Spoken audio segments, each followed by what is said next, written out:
This program features live coverage of an African safari and may include animal kills and carcasses. Viewer discretion is advised.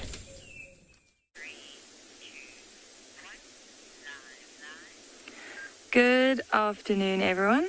We are coming to you from and beyond Ngala, where we are sitting with a pack of wild dogs in the Timbavati riverbed. Thanks for joining us this afternoon, and welcome to your live safari.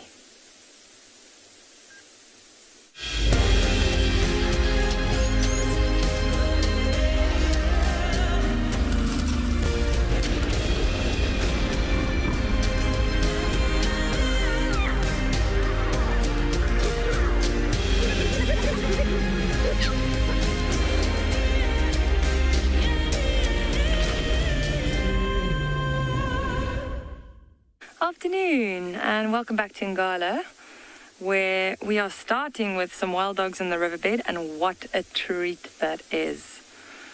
Very, very excited. This is definitely one of my favorite carnivores out here. So a very good way to start the afternoon. My name is Marna, and with me behind the camera is Gert. So this morning when we were with the lions, for those of you that tuned in, one of the other rangers actually found these wild dogs. And what's quite interesting about this scene is that they caught something this morning, and the impala is actually still next to them in the riverbed. So if we pan over to the right, you will see on the sand there that the carcass is still lying there.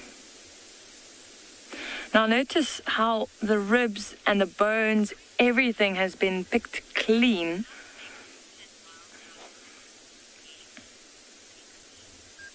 Pinky, how big can wild dog packs get? I'd say it's an average of, let's say, 10 to 15 dogs, but you'll find that some of the packs are quite large, up to 30, even more in some areas. But at the moment, this pack we're looking at is only about 6 dogs. I know there was a pack on Ngala that was 22. We've had different sizes of packs on the reserve. We're going to stay with them for a bit and see what happens here.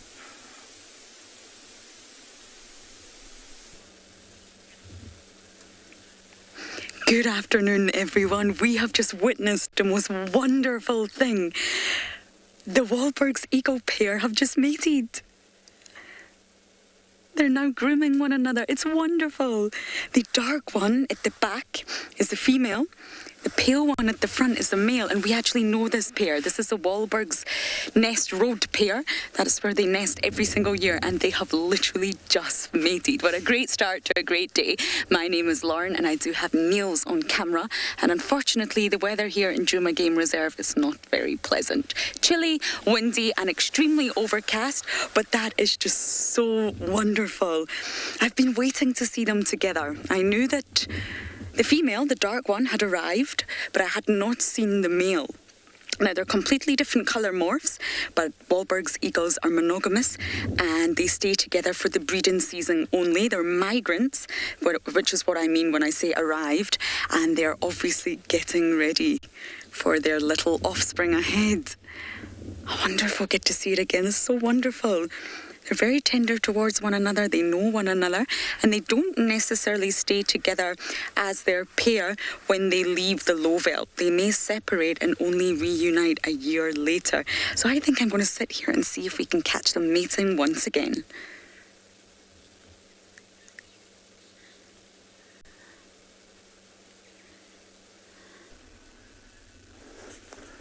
Good afternoon, everyone, and welcome to the Masai Mara of Kenya. Right here we have a pair or a bunch of topi. My name is Tim, and behind camera we have Big James. Look at how beautiful the sun is this afternoon. Very nice topis there.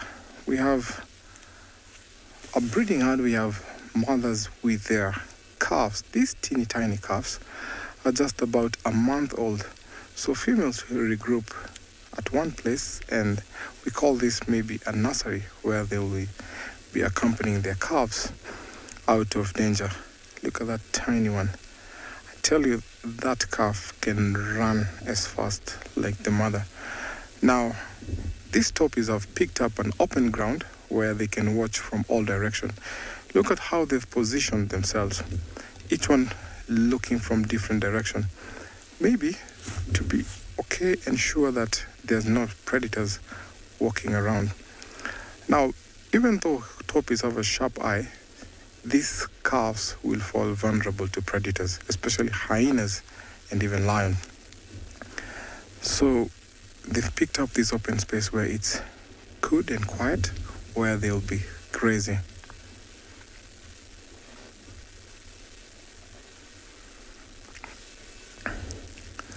Daniel, yes, you're right. Toppies are social because when one has a calf and the rest are around here, then they'll be around within this area trying to watch over the calf. But they're not known to be as social like other animals like the elephant, but they play a big role when they are watching over the calves.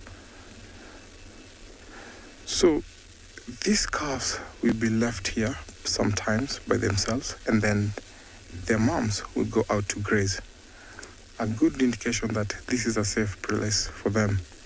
And now when they were left to be by themselves, they lie down on the ground.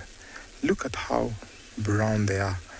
They blend in so well, such that if a would-be predator will be walking close to here, they will not be able to see these young toppies. Wow, look at that nursing, enjoying the milk before the mom goes out to graze. Now this,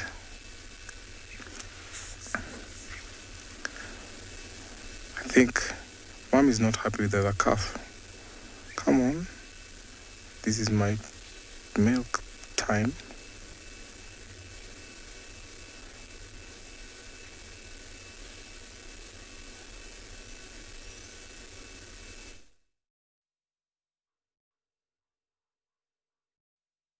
Jambo Jambo, hello, and welcome to another part of the Masai Mara. I do not have small antelopes like the top and the calf, but I got big, fully grown adults here, and I got mammals that we call the Masai giraffe. Not 3, but maybe 6. And apparently, they're all males. And I'm seeing a behavior that I have not seen in a long time. Of the 6 males, they had arranged themselves in 2s, and they were each having a match, what we normally call necking. Once in a while, we have seen the winner mounting on the loser at the sign of submission. Speak of the devil. And I'm seeing this as rather unusual behavior today because they are all 6 males and they had paired up 2 and 2. It normally happens once you lose and you're being battered by the other male. He will always, of course, not mate per se, but will always mount on the loser and then back to the herd. And what will happen? He'll say, he'll be the dominant one. Well, a very good afternoon, everybody, and welcome to the other part of Masai Mara. My name is David, and coming with me is Bungay. Remember, we are coming to you live, and I'm sure my friends have already told you to send us questions and comments at #WorldEarth or at FC in the comment section of the YouTube chat channels. For the youngsters, kids' questions at worldearth.tv. These are the Masai giraffes, as I said earlier. And I want to spend a few more minutes with them here, finding out exactly what they're doing. Remember, ladies and gentlemen, we are coming to you live.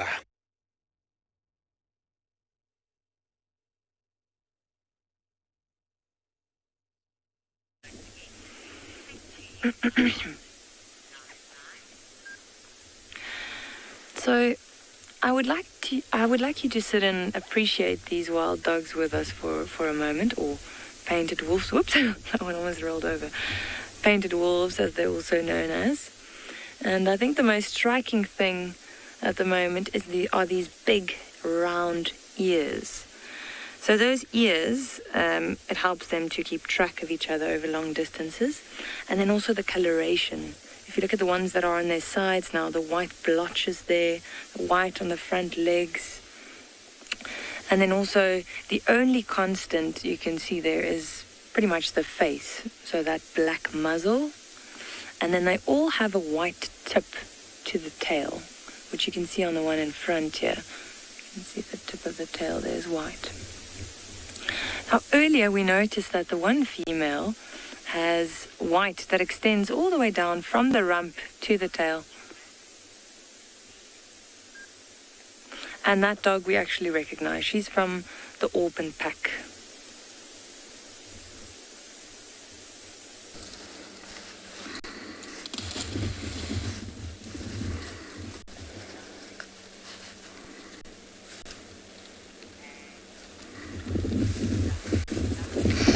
Unfortunately, the eagles did not meet again. The male flew off, but that was so wonderful to see them together again for this breeding season ahead.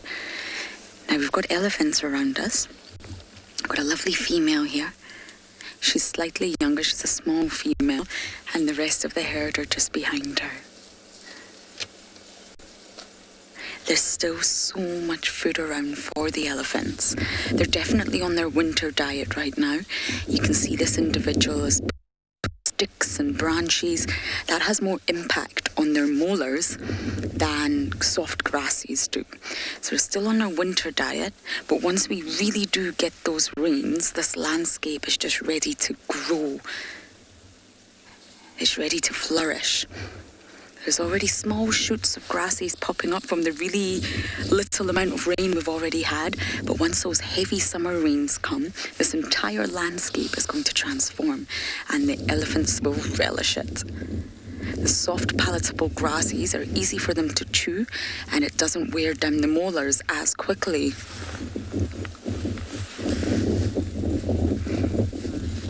Milo, you're asking how much can elephants eat per day, and that's a fantastic question because they eat a lot. Now, just let me touch on what I was saying earlier because they will have different diets for summer and winter. In summer, they will eat 80% grass and 20% trees, whereas in the winter, at least here in the low veld, it's slightly different. Up in the likes of the Masai Mara, it will again be different because the landscape is different. So it does depend on what season it is for what they eat, but normally they can consume an enormous amount of organic matter. And for a big bull, a huge bull, which we're not looking at, we're looking at a small female, they say that it's around 450 kilograms of organic matter per day. 450 kilograms. Can you believe that? So we're going to sit with these elephants for as long as we can.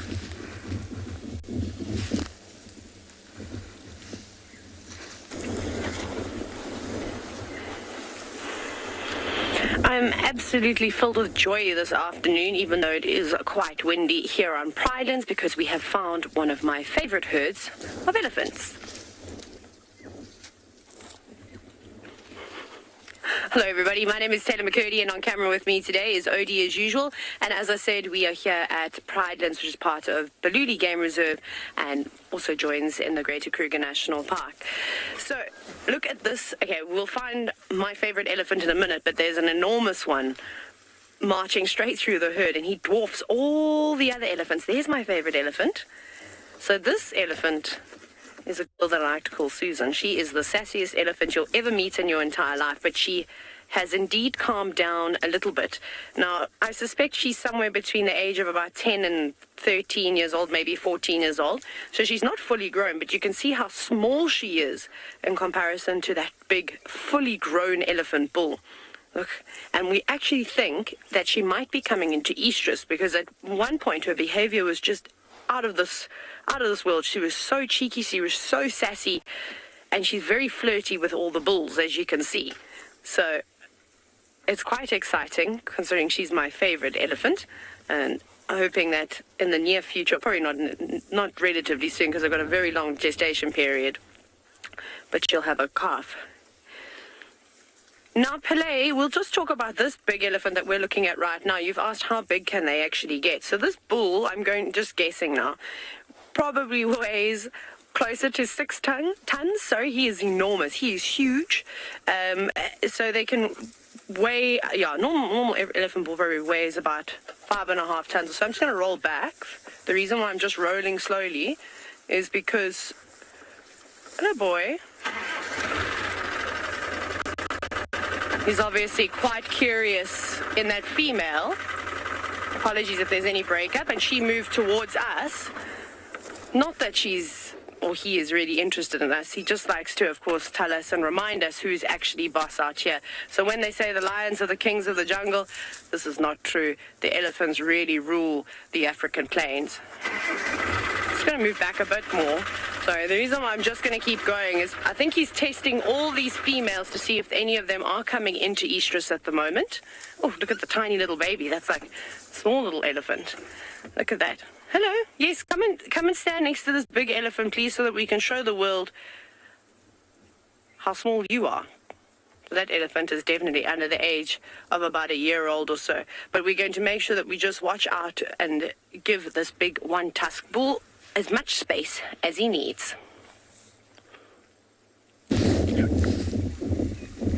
Luckily, there's no musk bulls around here. This is a very calm and small herd. And building on Milo's question, so the big bulls can eat a lot, and the reason they eat so much more is not because they are essentially big. It's because as they get older, the efficiency of their digestion actually gets lower. So elephants only digest about 40% of what they eat, which is really poor. That's why their dung is so filled with undigested vegetation. But as the bull gets older, it drops from 40 to 30. So that's 10% less, which is why they have to eat more to meet those nutritional requirements. And, of course, they're bigger.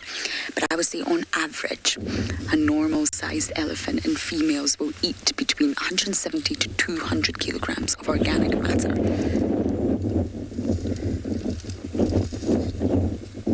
And they can pull up about 160 liters per day. Listen, she's breaking the branches.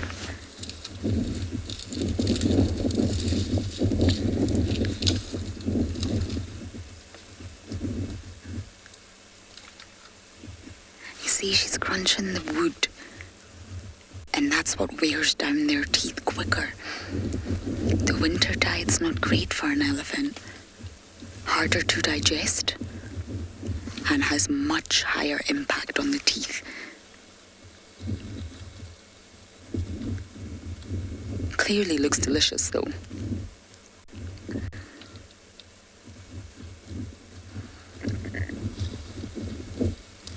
And that's why they have to drink so much water. They're completely water dependent because their digestive process is not so strong. It's not very efficient. Hello. Oh, now you're just showing off.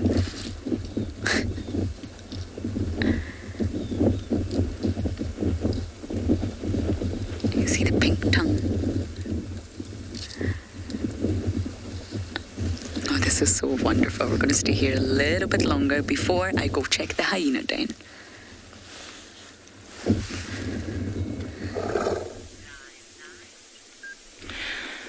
Now, if you have a close look at these wild dogs, especially that one that's got its head up, you'll notice that that belly of it is very, very full.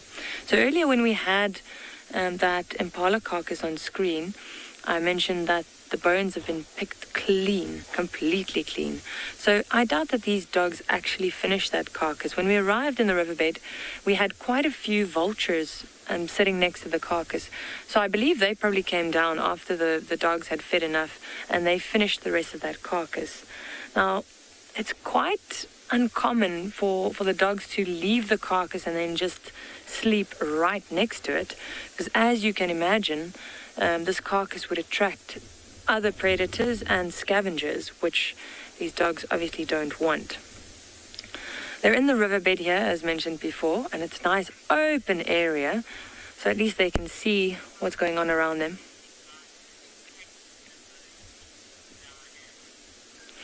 Lana, what do wild dogs in Ngala hunt the most? I would say small to medium-sized animals. We see them hunting a lot of impalas, like the one they hunted here. And yeah, smaller things like duikers. We've seen them take steenbok. We've seen them take young kudu and wildebeest. And then we've even seen them hunting young buffalo, which is quite a risky one. But yeah, that has happened. And then quite often when you see them hunting and you're able to follow them, then you sometimes see them just taking ground birds whilst they're on the run. And they'll just grab them if they happen to flush them out of a little thicket somewhere. They're very opportunistic and incredible hunters.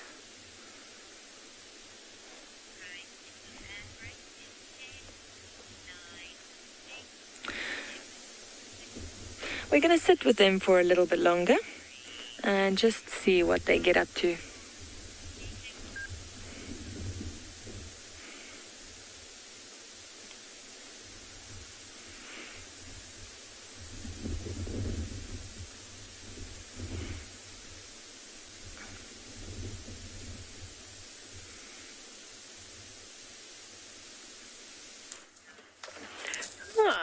Welcome back, everybody. Welcome back. Sorry, just I'm very impressed with that. Sorry, everyone. It seems as though we're having all the technical issues in the world today. But here we go. Here is my favorite elephant. I'm not too sure. I've got to be careful because I've got lots of favorite elephants, but it's the young female that the big bull came over and sort of smelt around her nether regions, just seeing if she was ready to be mated with, but not too impressed because he's now gone around to most of the females to sort of see them. Hello, girl. But she is such an awesome little elephant. She's very cheeky, and I feel like if I was an elephant, I'd be this one. But it's nice to see them back. We haven't had any breeding herds pass through Pridelands, well, at least that we found, for the last weeks or so. And we've been so fortunate to almost have breeding herds of elephants every single day for the past couple of months. So we were all very, very saddened by their departure, but that's normal for elephants, as they do spend most of their time moving around searching for things to feed on. But you can see them all just moving around in here. I suspect they might be heading north to a small watering hole just on the boundary of Pridelands. But some of their trunks do look a little bit wet, so maybe they did drink somewhere else a bit earlier this morning. But you can see them. I was so surprised. I honestly thought it was just bulls. And I thought, oh, elephant bulls again. When are we going to see the herds? And there's a little elephant that is very curious. Yes, come around this way. They all seem to always gather around that young female elephant I was talking about. She's a great aunt. She plays with the little ones, and I think that they learn a lot from her. Hopefully they won't pick up her attitude and will be a bit kinder to us in the vehicle.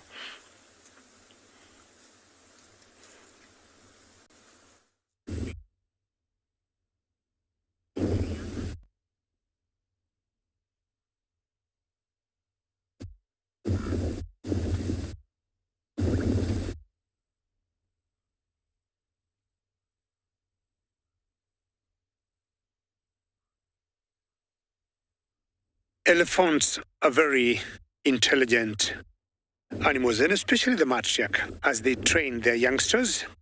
Not sure what to say about the buffaloes, and especially buffaloes like this, which are two old bulls, and if you look at them carefully, they are on their own, and exactly what they're doing now is to chew cud.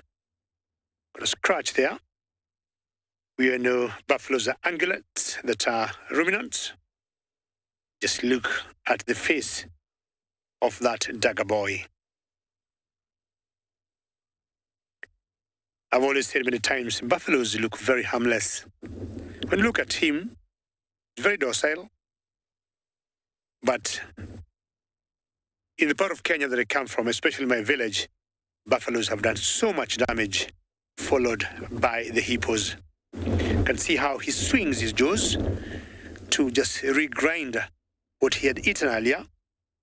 We all know they got 4 stomachs, like any other ruminant. So after they stop eating, they'll regurgitate. Anushka, how are you today? And yes, you're saying, Anushka, you love the slow motion chewing. It's correct. It's what exactly Anushka was saying. They normally regurgitate what they had eaten during the day back in the mouth. And Anushka, look, mainly it's the lower jaw that keeps moving. See, he got tattered ears. You look carefully. His ears are torn, and that shows truly he's a senior citizen. And no wonder he's out of the main herd. As it is the tradition, old buffaloes will always live on their own.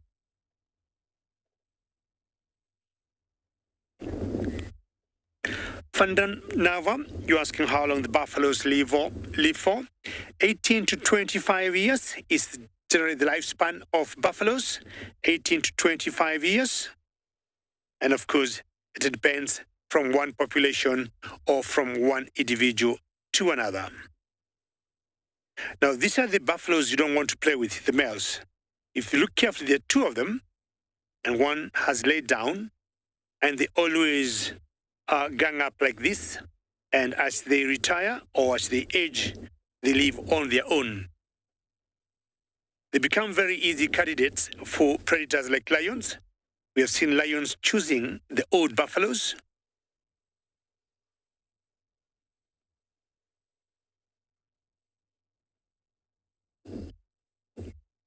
Emma, buffaloes, like most animals or like most mammals, if you look at them, look at the ears. You can tell the ears are torn. That's an indication of age. Although sometimes you could have some little branches tearing their ears. But also, look at the eyes. If you look around the eyes, especially on the right eye, you see got some white patches. At times, they get attacks from mites, or you'll get so many oxpeckers, birds that will always remove some parasite from the eyes. So the more white patches they look, it shows they've been there longer, they have lived long, and a bit old. And generally, you can look the physique or the body structure of the animal. The buffaloes, in particular the males, look at the size of the horns, what we call bows. It's huge and big, and that, of course, gets bigger with age. And then it looks a little bit shiny, and that's an indication of age. Emma, looking at how he walks, a little limp, is all complications of old age. And I will let this buffalo keep chewing cud as I move on.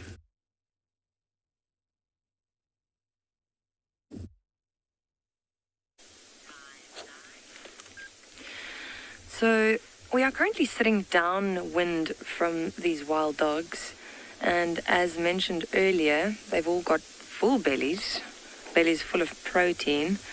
So you can imagine that this isn't the best smelling side, but all in the name of a good view. This one just moved his head. We were actually just pointing out that they all still have blood on their necks and on the sides of their cheeks.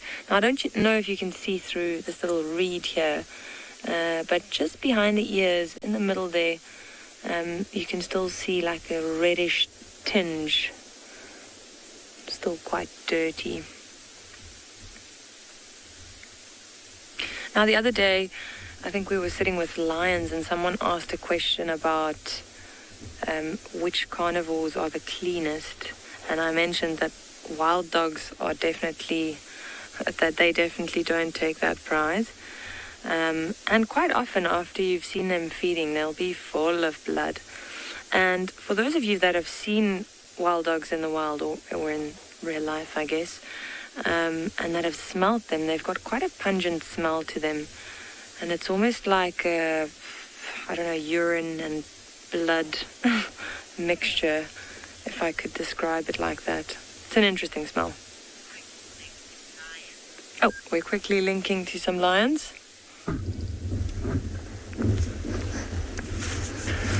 Now, everyone, welcome to the Masai Mara. Here we have the River Pride, and one of the lionesses here. And we can see that she is keenly looking at one direction. There's some buffalo that were advancing to their side.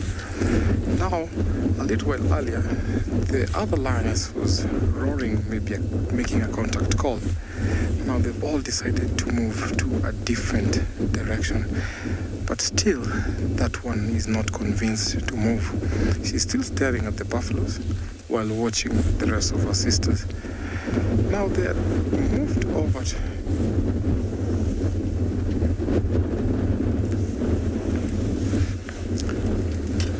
Kirsty, thank you for your question. How loud is the lion's call?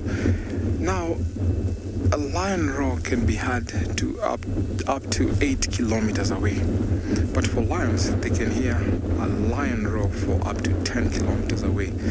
So 8 kilometers away, the lion roar can be heard. See, she's already been spotted by the giraffes. But since she's been spotted, she's just walking slowly towards the swamp there. Now the other lioness is following, so they'll all be making a move towards that side. You can hear that soft growl. That is a contact call, calling maybe the rest of the pride. They're going to rest there for a little while they wait for the sister to join them. Now,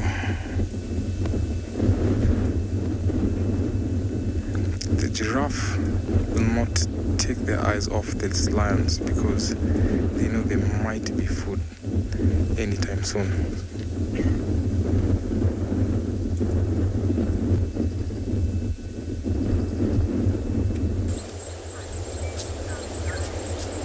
Good afternoon, everyone. Good afternoon here at Juma Private Game Reserve in Substance in Lawfield. Well, welcome in this area where today is 21 degrees 70 Fahrenheit and beautiful weather. And my name's Andrew. On camera it's BK, and yeah, well, it's actually a really cool afternoon that everything's kind of showing off here. I'm sitting here with the male lion. One very much sport. He hasn't changed. It's kind of rough now, trying to roll upside down. Well, he hasn't eaten nothing. I would say he's probably about digesting taking place, but this morning we saw him walk. He ended up in his spot and then he hasn't moved. He's probably trying to kind of stretch, or they do lie upside down. Lions, when they sleep for a long time, finally get tired of, stand and change the position. They finally roll over to the other side. But see how camouflage is, just like a color of grass. So it looks like he's just going to be resting here.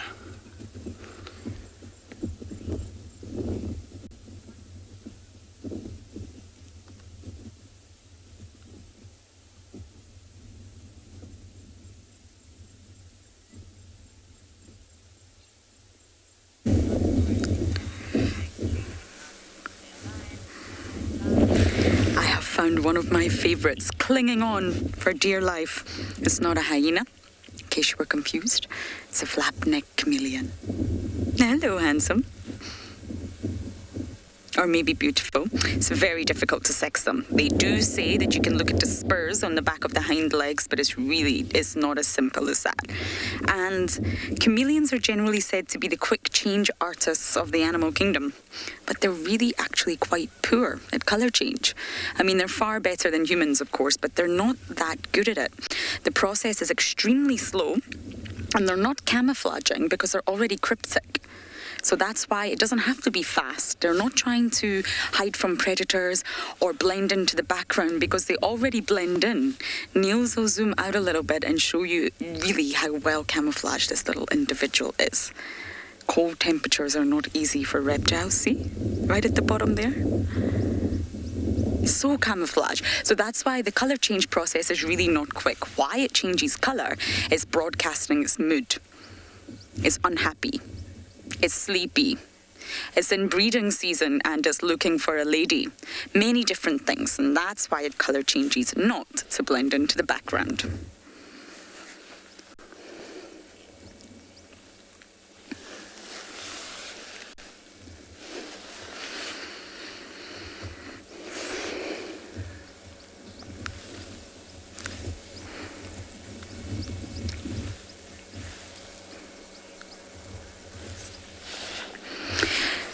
And I think because it's cold, this little reptile is not moving very much. They're solar powered. Remember, they need the energy from the sun. So it's just chilling in the tree. And how they change color is they have really, really specialized cells in their skin, and they're called chromatophores. Many different organisms have them, but that's how chameleons are able to change color, and they do it through hormonal control because it's directly linked to mood, and that's why it's slow. So they change their mood, hormones are produced, the hormones have got to travel around the blood system, and then that will change the color.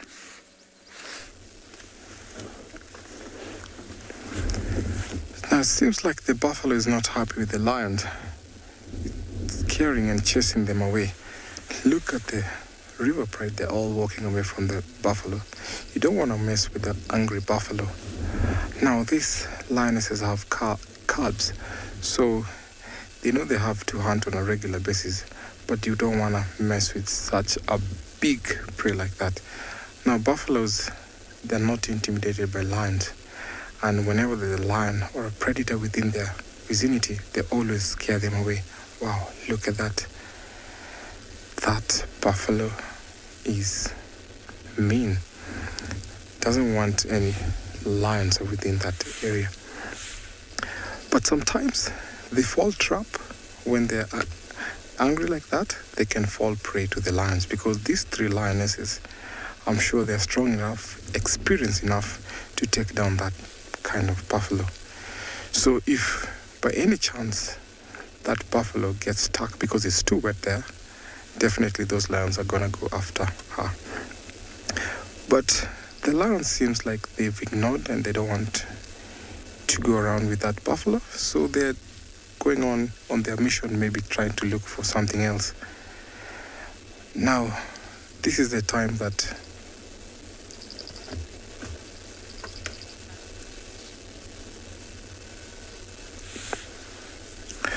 Roger, thank you for your question. Is a Cape buffalo capable of killing a lion? Yes. Buffaloes can kill a fully grown lion. Look at the horns, look at the size. And sometimes we find lions going after the buffaloes, getting got by their sharp horns, and injuries can be fatal and end up to death. Yes, buffaloes can kill lions. Now, our river pride lionesses have decided to go away.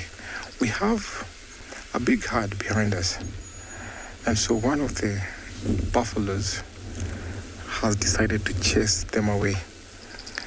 Now, they're still determined to find something else, while, you don't want to mess with something big, something that will put your energy away. So they might go for maybe a younger one, or maybe zebra, or maybe wildebeest. Now, as they're walking around the bushes, sometimes they flash out prey. Could be the reedbucks or some other antelopes that are around the bushes, and sometimes they get an advantage of those kind of antelopes.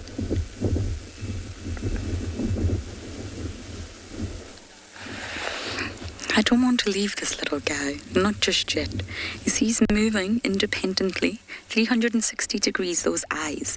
They're turret-like, and they're forward-facing for binocular vision.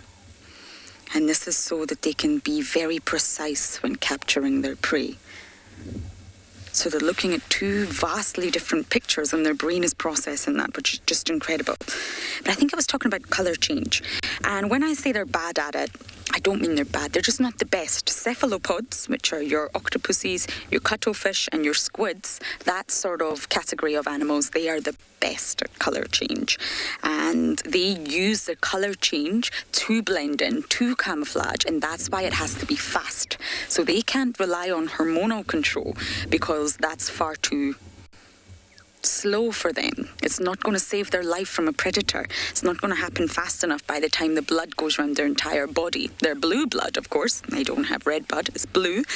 And that's why it's under neural control. It's neurons firing in their brain, and it happens within a fraction of a second. And it's so accurate. The cells are so specialised that the remarkable capabilities of an octopus camouflaging are just beyond words, as I'm sure some of you have seen.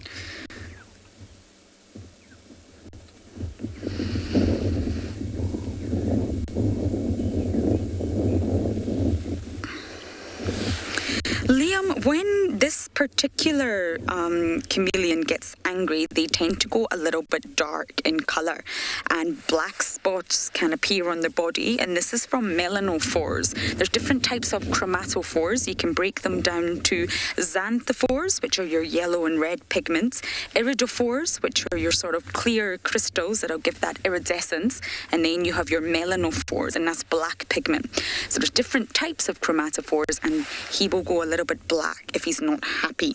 He also goes very orange, if this is a male, by the way, under the chin when he's in breeding season and he's ready to show the ladies that he's ready for them, basically. And normally when he becomes really washed out and he pales, he almost goes a pastel green, if not white.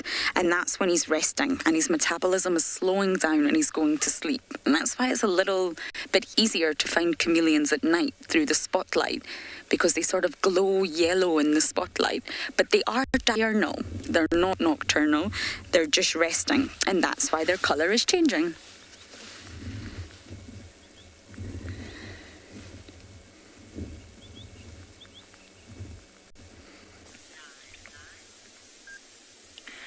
Now, I can assure you that these dogs would definitely not be laying around so lazily if they heard that lioness calling that you guys heard earlier. Lions do, unfortunately, kill wild dogs if they do come across them, and that is the number one natural cause of death under wild dogs and their pups, unfortunately. None of the carnivores out here really like each other, and that just eliminates competition. So if a lion was around here, they would probably try and sneak up to these dogs, and that wouldn't be a pretty sight to see. But for now, they seem pretty happy. All of them fast asleep.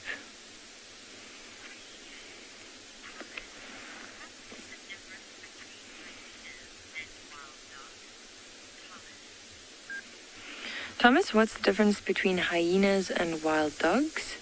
So they are in two different families. So these are dogs, as the name states, and hyenas aren't dogs. They're not cats either, but they're in an order of their own.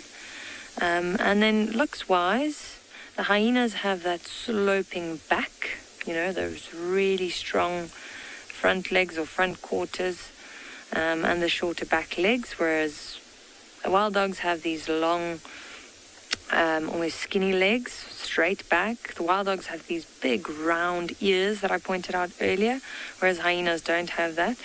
And the hyenas also have these really long, thick necks and very large heads, powerful jaws as well. Whereas I'd say the wild dog's head is like more in proportion to the body. But they do have a few similarities, though, I would say, in the way they hunt. Hyenas are largely seen as, well, mostly scavengers, but they are really incredible hunters as well, and they hunt in a very similar way to these wild dogs, where they just go for the vital organs, and they rip the animal apart pretty much, and the animal will then die of blood loss and shock. But we actually often see the wild dogs and the hyenas together. The hyenas follow the wild dogs because they know that the wild dogs will eventually catch something, and then they'll try and chase them off and steal their carcass. And then with concerns to the coats, the wild dogs have these blotches on them, which are quite beautiful. And the hyenas that we find in this area, the spotted hyena, they've got that brownish coat with the black spots, hence the name spotted hyena.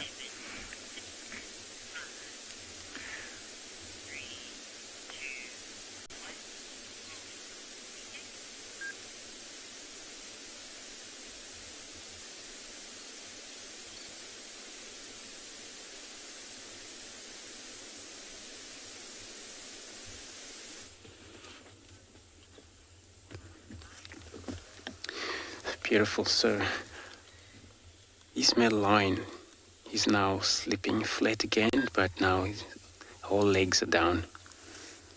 So he hasn't even looked at us for, a lot of time since we get here. And understand this, since we found the other bride, Dalamati bride, which is far east from where he is right now. And I believe there was no such a contact call was happening during the day.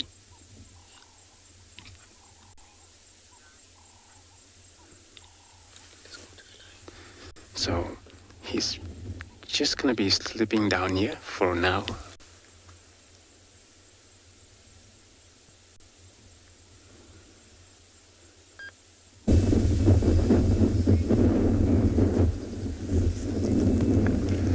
Now the River Pride have decided to walk and maybe try to find, when they're finding food, they've come across some buffaloes. There was a little standoff, but I'm sure they've been outnumbered by the buffalo. We have about 4 buffaloes.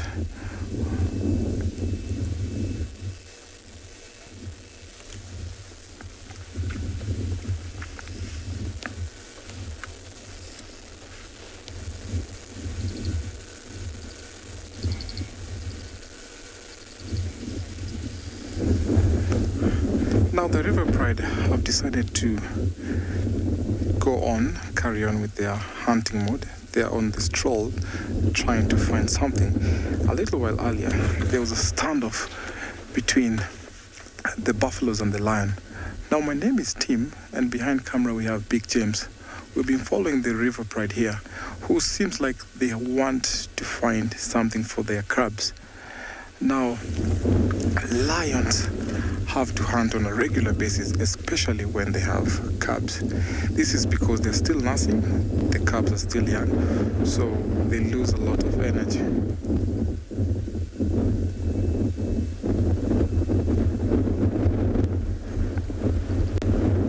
Kamfa, you are the largest cats on earth are the tigers. Now these are the largest cats in Africa. Lions are the largest cats in Africa. So in the world we have the tigers, who are the largest cats. Now as could carry on walking, we're gonna follow them slowly and see what they're up to.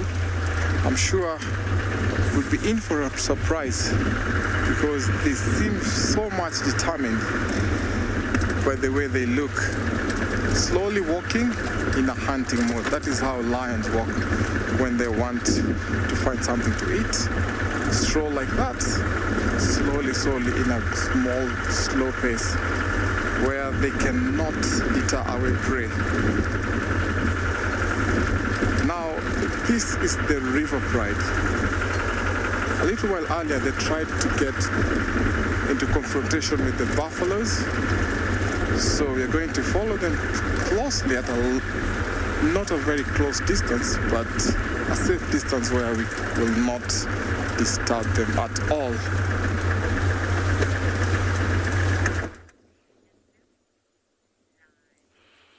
look at what we've got with its head just popping out of a termite mound. That is a little dwarf mongoose, one of my favorite animals and highly intelligent creatures in the bush. But you can see that they're all fluffed up today. They are very, very cold. Sorry, I have a fly buzzing around my head, so apologies if the camera starts to shake. It's me fighting off the flies. If only I could have a little mongoose come and sit here, although I don't think they'd really chase the flies away. I need a chameleon on my shoulder. But anyways, this is where they live. And it's just to the right. Down, keep going with pan to the right a bit. Yeah, it's there. Sorry, I'm just trying to show Odie on the monitor. To the left where the mongooses zoom in now. It's just gone into the little mound. Sorry about that. It's because it's very, very cold today. I don't think they're going to stay out and forage for the entire day. So I think that they're planning on heading home a bit earlier.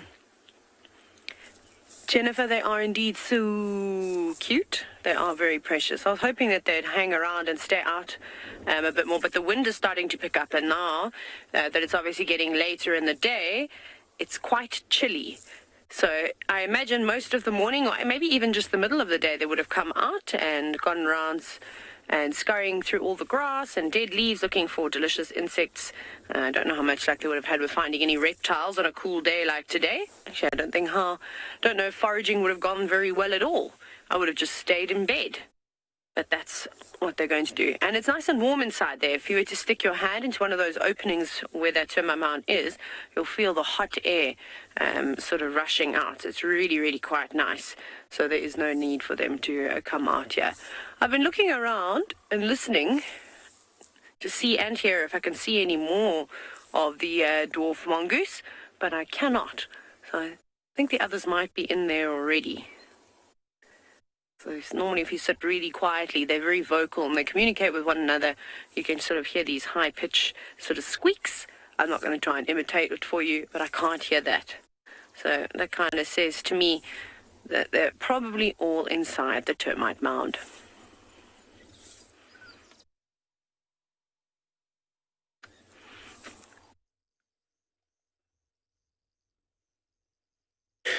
Well done to have spotted the dwarf mongoose. I think dwarf mongoose are our smallest carnivores that we have here in Africa.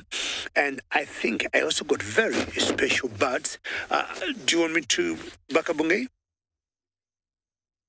Let me just back up a little bit to give Bungay is the gentleman on the camera today. I want to give him a good shot of these very special stocks that I love to watch. And there's some of the most beautiful stocks that we have in Africa. Are you up there? Okay. And these are the sandu-billed stocks. Just look at them walking very stately, majestically. Oops, just had a poop there.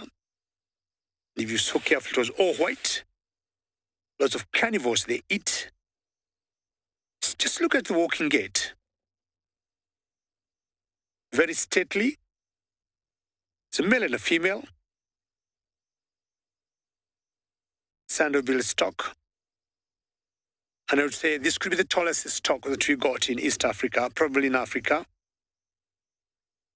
Could go to 1.5 meters in height. And they're exclusively carnivores, I would say. Any fish, any frog, any crab comes on their way. They'll eat it, and mainly they will feed in puddles of water. We have lots of rains now in the Masai Mara, and I'm sure they are having lots of food. The one on the left to me looks a little bit larger than the one on the right. I would guess that should be the male.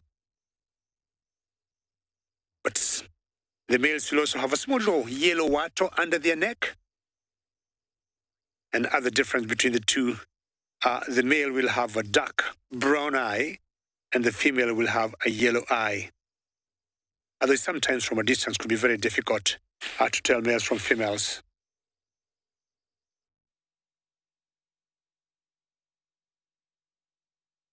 Caterpillar, how are you? And you're asking how many stock species we have in the Masai Mara. Very quickly, I'll say off my head, we got 8 stocks in the Masai Mara. This is one of them, the sandu-billed stock. We got the marabou stock. We have the woolly-necked stock. We have the abdims stock. We have the yellow-billed stock. Those are 5. Yeah, about 8. I'll just confirm the rest with you right now, but those are 8, 5 I gave you.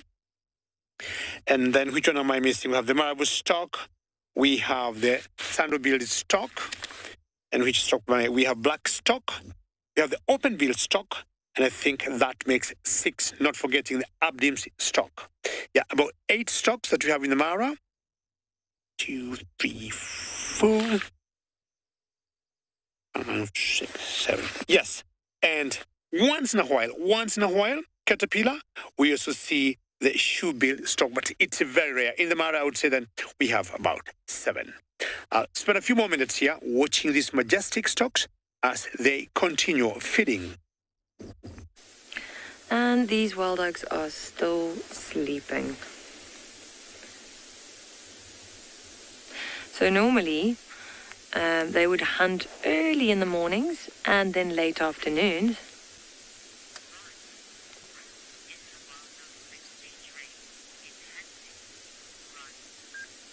Ron, what is a wild dog's success rate in hunting? They are actually the most successful carnivore in Africa when it comes to hunting. And I've read that up to 70%, 70, sometimes 80% success rate, which is incredible. Now you can imagine if these dogs start running, they've got an incredible amount of stamina and they're quite quick. They go up to around 56 kilometers an hour. And they kind of just tire their prey. As I mentioned earlier, they kind of rip at them as well, so they don't hunt like the other predators. Things like lions and leopards will suffocate their prey, so they'll go for the back of the neck, maybe the throat, the muzzle, and they'll slowly suffocate them, whereas these wild dogs just rip them apart. It is not the nicest thing to see, but in a way, it does end a lot quicker. So, you know, I don't know, like, a lot of people don't like them because of that, but at least the animal dies very quick. Every now and again you can see them putting up their heads, just listening to the sounds around us in the riverbed.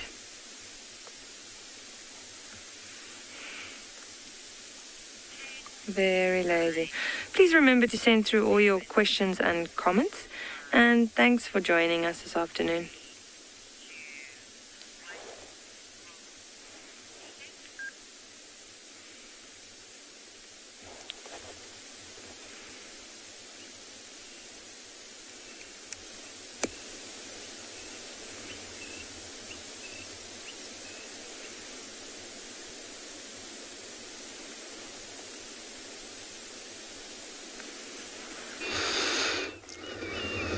Wild dogs, such a beautiful. So here, still no change. Our line, lone male line, still sleeping flat. And it will come to a time now where you probably, once it's dark, you will be able to move around, since, you know, they're highly nocturnal, these cats.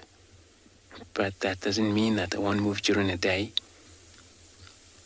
They were able to move during the day. Like just this morning when we got them, he just led us into this spot here from the watering hole, the way we've been found. So he was actually last night, you know, very vocal. So he was calling a lot, since he's part of that other 2 male that are not around here. I'm not sure where they are. But I believe maybe once it's dark, he would do contact call again. The reason I do it at night pretty much is because of the sound at night, you know, travel a lot further than during the day, where it's a lot of pollution, it's a lot of sounds from birds, things like that, cicadas and all of that. So they can when they want to, but it's a waste of time. They rather do it when it's dark, quiet, deadly quiet at night. It's got a beautiful dark, I'm not sure it's one of the dark man amongst the three of the Avoca males, then I'm sure he is. I saw him when he walked this morning. I mean, he's a big fellow, he's a big guy. So he was calling a lot yesterday, probably because of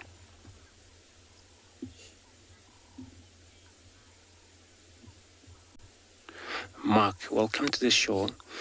You want to know how much adult male lion would weigh? So male, they weigh more than a female.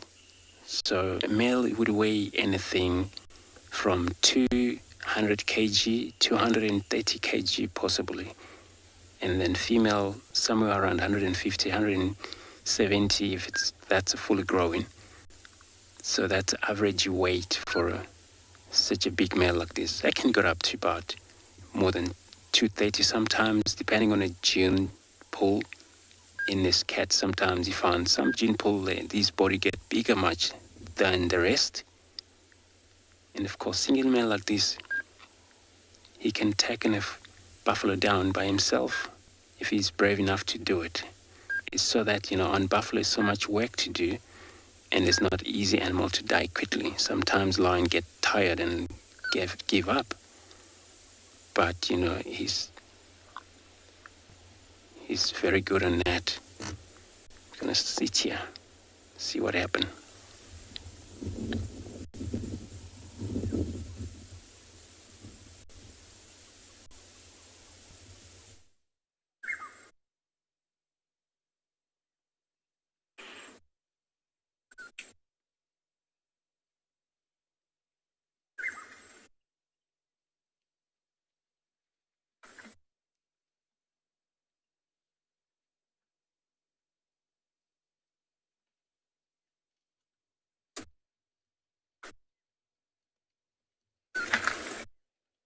I don't know if she's talking to us, but I can hear the mic, but I can't hear them. And Diaz.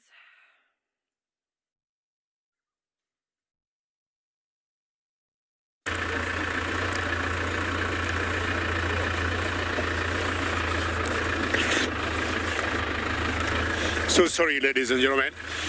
Sometimes such issues will be there, technical issues, but we are always very set to organize things.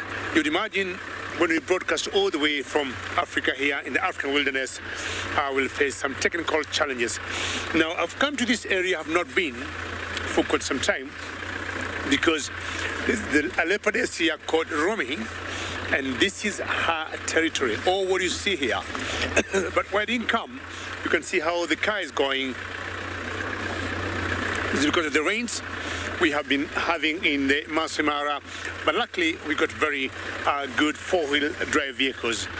So this is one of the afternoons. I'm just hoping to see that particular leopardess called Romy. But now with such cold temperatures, I don't expect to see her on top of the trees. I'm imagining most likely, if anything, I'll see her in the ground or under the bushes, or maybe lying on a rock, just getting some warmth from the rock. Those are the possible places I expect to find this particular leopardess. Excuse me. And not far from here, there's another leopardess we're also thinking that got two cubs. So what I'll do is to keep driving slowly, stop, look, stop, and look.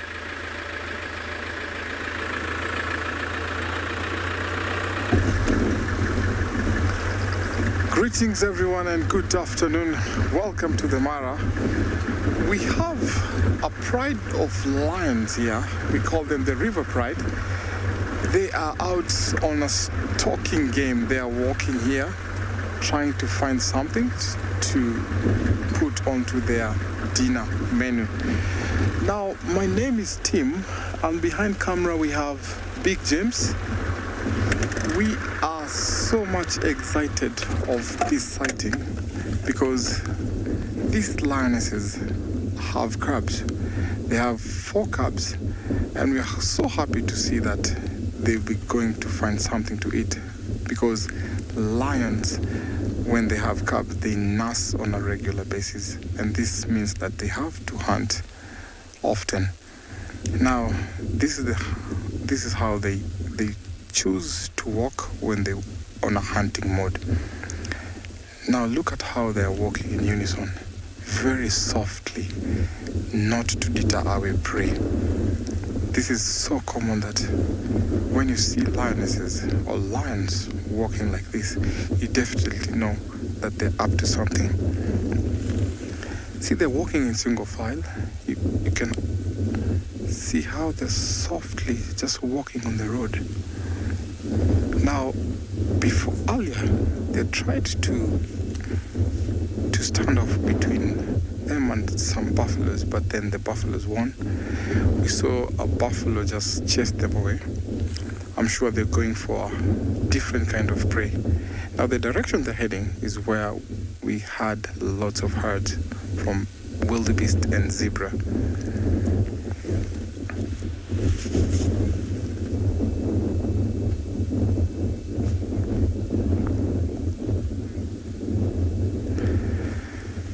Good question, and thank you for raising that. The river pride is bigger than the Owino pride. We have about more lionesses than the Owino pride. Owino pride, we only have about 3 lionesses.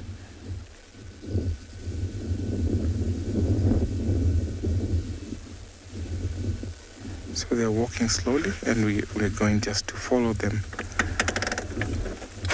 slowly, not just to make sure we don't deter away their prey.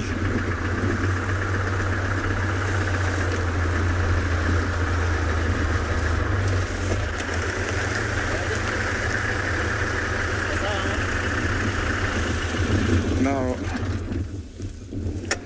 we're just going to follow them slowly and see what they're up to.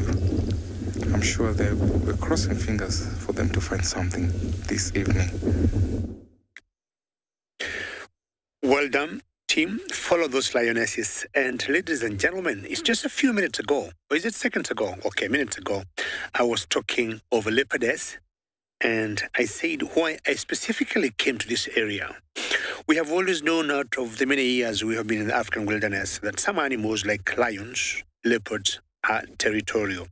And you'll always gamble and chance where to get them. And there she is. How lucky I think I am, or all of you are. Now, what I want to confirm, and I'm sure maybe James Richard could be watching, and Rebecca in the final control, I'm sure James will keep in touch with us if this actually is the leopardess Romy. She has yet to give us her face, but I first stopped at a distance, not to go very close to her, because you remember I spoke of another leopardess not very far from this area, and once in a while we have seen both of them overlapping the same area. So we do not have a name as yet from the first one, but Romy, we are 100% certain, and James Richard has always confirmed to us that it is Romy. Blends in very well where she is. You may not believe it. I passed here about 45 minutes ago. Well, most likely she was there, but you never know. Ladies and gentlemen, yes, and I think David was thinking, and our good friend, James Richard, has confirmed it's Romy 100%. James Richard, Jambo Jambo, and Asante Sana.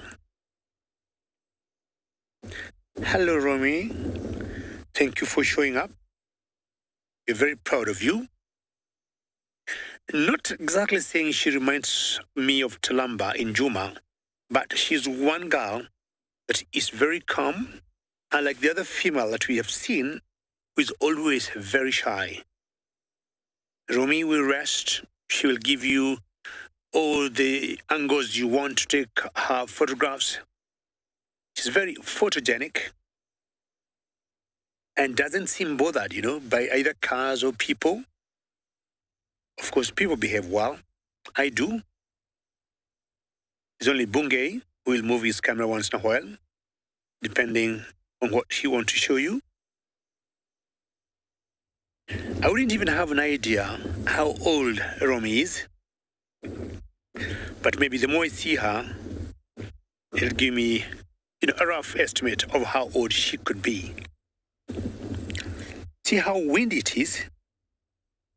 She doesn't look bothered by that. My guess is that fallen tree there had a lot of warmth in it, and it's of course what she's enjoying.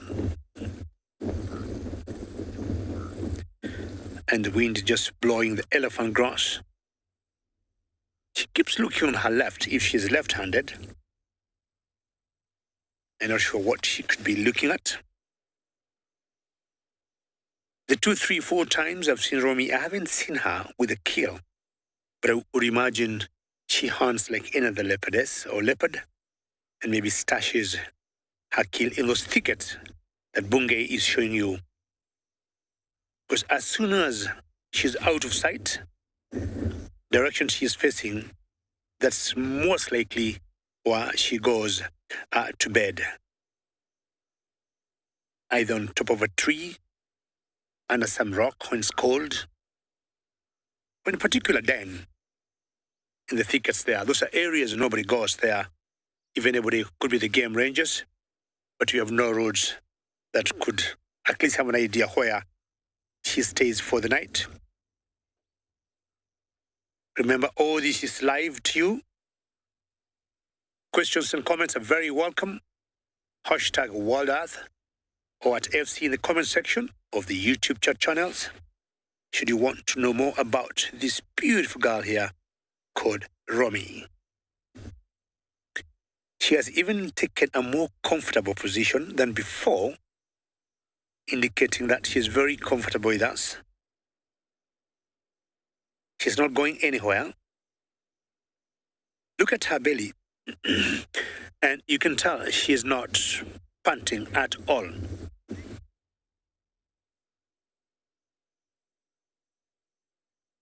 And Ruda, you're asking why, leopards are lone animals, and ideally, that's how evolution has put leopards to be. They're very solitary animals, unlike the lions that you saw with Tom, 3 lionesses, and other prides of lions or coalition of lions. Leopards are always solitary as that.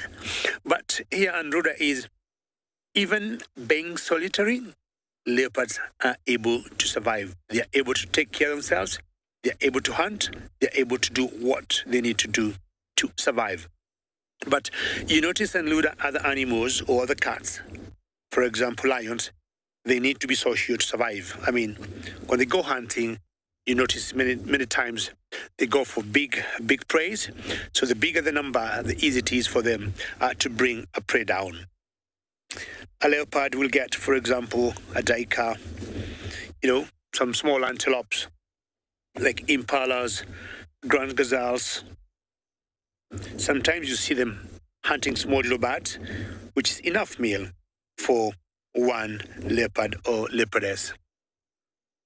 I'll spend a few more minutes here with my friend and possibly go the other direction to find out what she is looking at.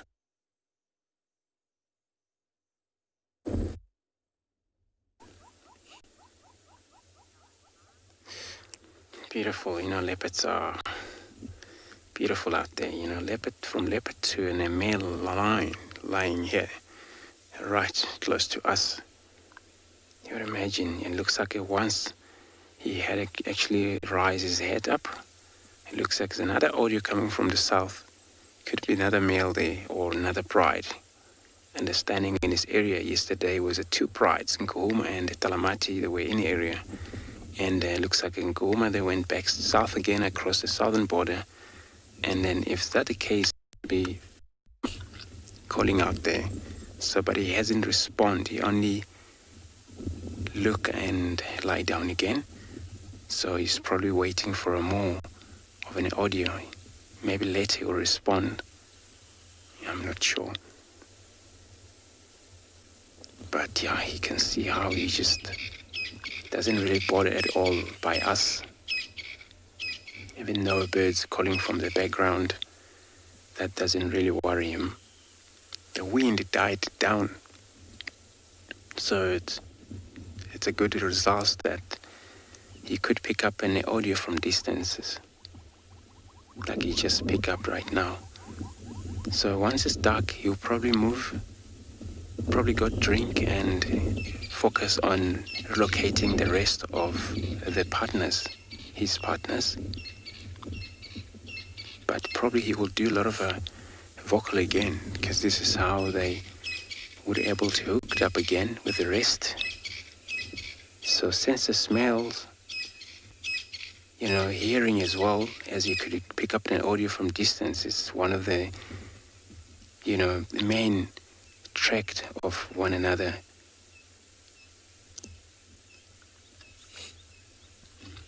So I'm gonna wait here for another moment to see if there is any change with him.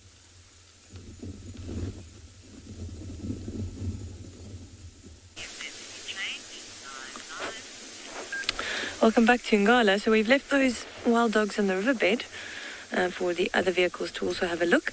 And we've found two elephant bulls on the bank here. It's just moving around us. The other one's on the other side. Let's see if we can... disappearing into the bush. Before he started moving, I was actually having a look at his trunk. And it looked like he'd actually lost the tip of the trunk. I'm going to... Let me see if I can just reposition us quickly.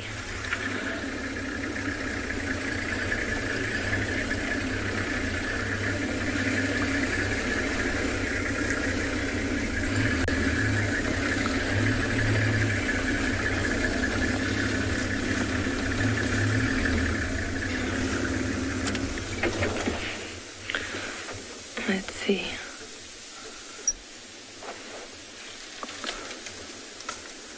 Right, the two of them, we can already see the two for now, but the two of them just strolling along the bank of the riverbed here, feeding as they're going. They're having a bit of a tussle when we just arrived, pushing each other around. The other one's slightly younger compared to this one. Picking some leaves, shoving it into his mouth. Just crashing through the bush.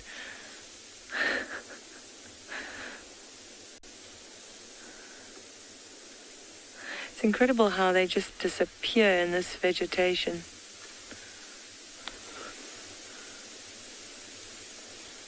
He blends in so well.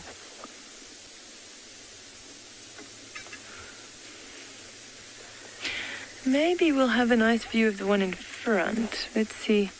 I don't know if you can shoot past the tree here. Should I go slightly further forward, maybe? Just there. There we go. You can see this one is slightly smaller compared to the one that we just had a look at. And he's actually feeding on a young jackalberry tree. You can see the leaves of that tree that he's feeding on is almost like orangey red in color. Normally with the young jackalberries and a lot of the trees out here, the new fresh leaves will be orange red in color because it has a lot of tannins, and that's to keep the herbivores away. It's not a very tasty leaf. Doesn't seem to bother him.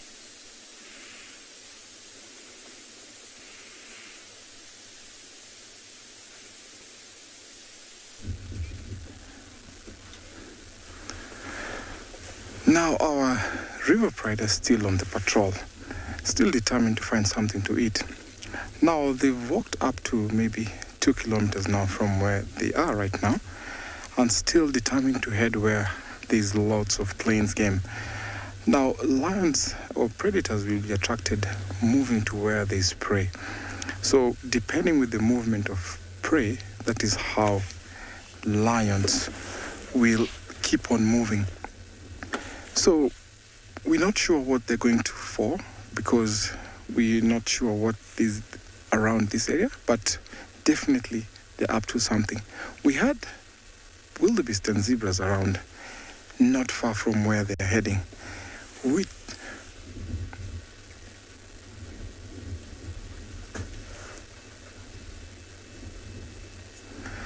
Capello, thank you so much for your question. How long is a lion lifespan? So we have two aspects. Male lions can go for shorter lifespan simply because they keep on being ousted from the prides. Now, the lionesses or the females never leave the natal pride. They never leave the pride. So because of that, any male that will come in will give them a success because they are protected. Now, because they work together and stay in a pride, females can go up to even 20 or more years. Then the males, sometimes they have a short lifespan, can go up to about 12 if they're lucky, and sometimes 14, and some even up to 10, depending on the bigger the pride, the more the success. So I'll say the two aspects is that males can go for a shorter lifespan and females go for a longer lifespan. So as the lions have walked away, we'll still go in search for them and see what they're up to.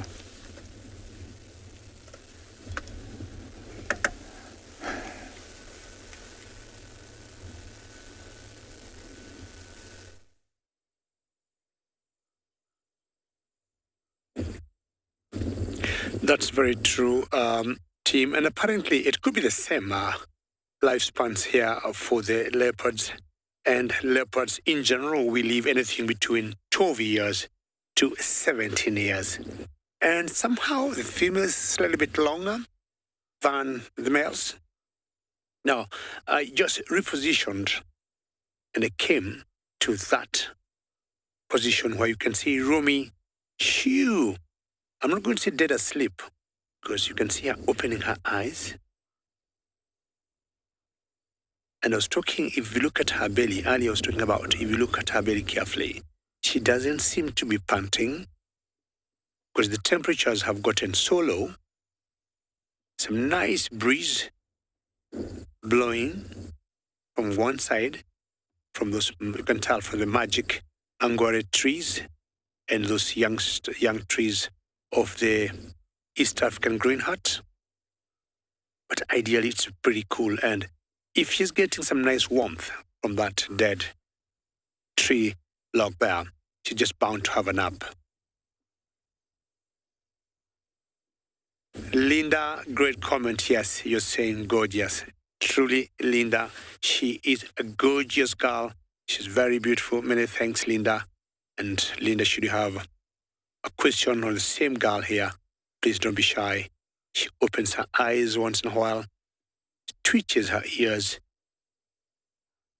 and from the background you can hear some frogs calling, and most likely it could be disturbing her nap. See how peaceful she is. And this shows a lot of confidence on some of these cats with us.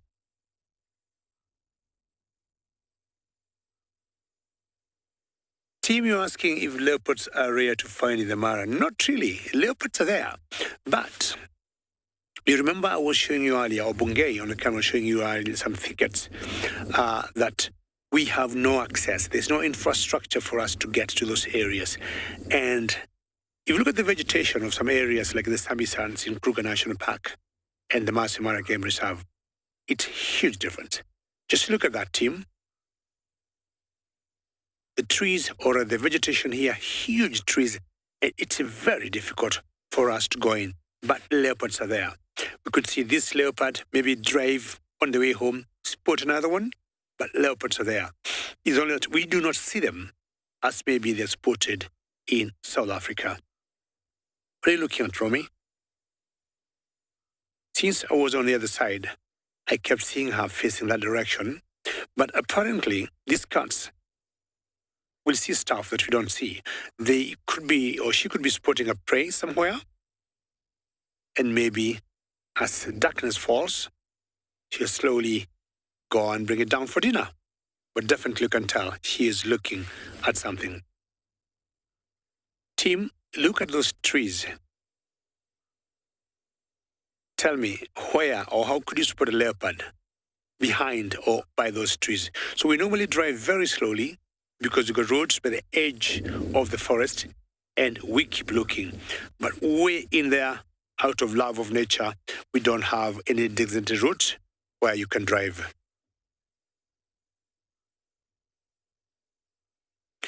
Newer leopards will climb anything. You're asking how high they can climb. A few factors come in play. Number one, for example, if she, for example, got a kill or she hunts a prey down and the closest tree that she finds comfortable with, the first nice branch for her will be about 5 meters, they will do 5 meters. If it's 10 meters, that is what they'll do. At times, should she feel concerned by other predators that might come and snatch her meal, like either lions or hyenas, she may choose to go a little higher. But also on certain trees, they determine how high they will go because they may want to keep their kill as fresh as possible. So they may choose a tree that has very good branches cover or leaves cover that will keep the kill as fresh as possible and also maybe conceal it from being picked up either by vultures or by hyenas. Apparently also, we get them hiding it from other members or other leopards. I'm laughing because I just spotted a giraffe somewhere. So, Bungay, sorry, if you pan to your left, it's so strange. I don't know how I spotted this giraffe. But the giraffe, just looking at Romy, initially I thought it was a branch, it was a tree. This is very funny. She just poked up her neck there. I'm surprised to see the giraffe. Look at her. Looks like a young giraffe to me. Not very big, not very mature. But she first blended in very well with that broken branch tree trunk there. And she's looking straight at Romy. And I'm sure Romy has an idea. There's a giraffe here. I mean, I haven't seen leopards or leopardesses of this size hunting a giraffe, but I've seen male giraffes hunting giraffe calves many times here in the Mara.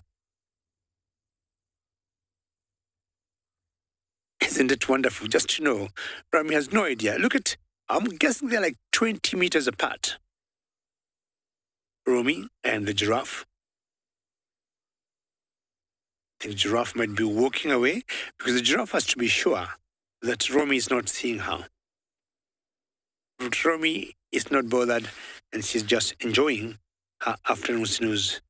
Her head is up and giraffe have noticed. And what the giraffe will do, it'll just have to go away. It has no choice. So Romy is looking at the giraffe walking away. Oh, giraffe, don't take chances. Romy, that's too big for you for a prey, so don't even bother. That giraffe is scared. Romy, what do you think? Go for the issue prey, the antelopes, the gazelles, Grant or a Tommy or an Impala. Romy, I'm not going anywhere. I'm staying with you right here.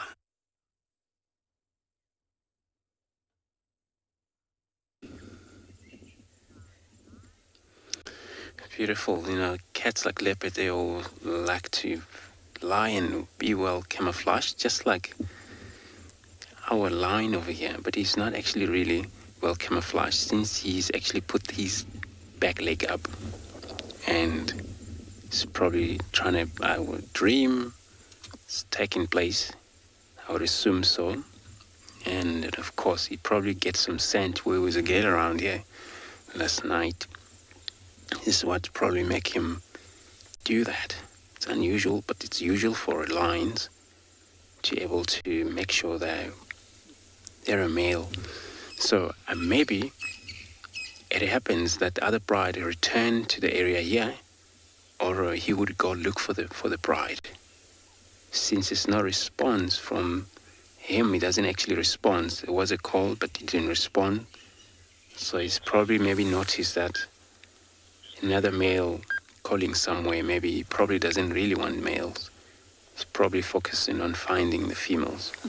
Lions are powerful animals. They are hunter a lot, big game, But of course, when it comes lazy sometimes, like for example, this male has been lying here the whole entire day. It's almost the day is ending soon. But of course, once they focus on their own hunt, that's pretty much focus on what they need to get. So medium size from zebra, wildebeest, kudus, waterbuck will be taken.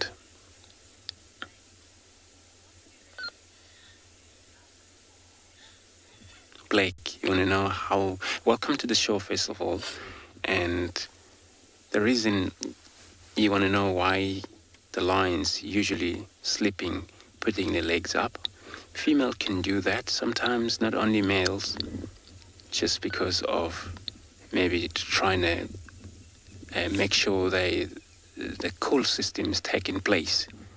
But at the same time, I know a lot of time when a female, she's mating with males, after mating, she would roll up or put the legs up or upside down just to maybe make sure that she had a fun. But here what's happening is, I know a lot of time most cats, one thing for sure, they have they are testicle visible, most cats, leopards, lions, even,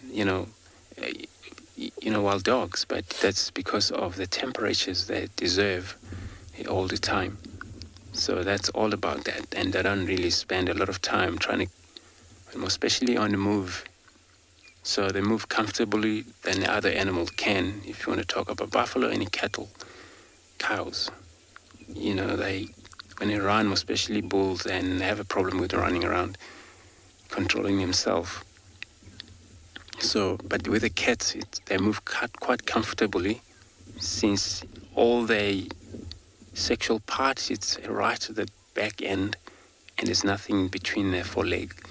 So, but there is probably one of the, maybe trying to cool off, or probably, he's been thinking too much of, what was happening last night here, since he picked up a lot of a scent of the other females. So we'll see what is going to happen here after this. It's probably going to show us a little bit of walk around.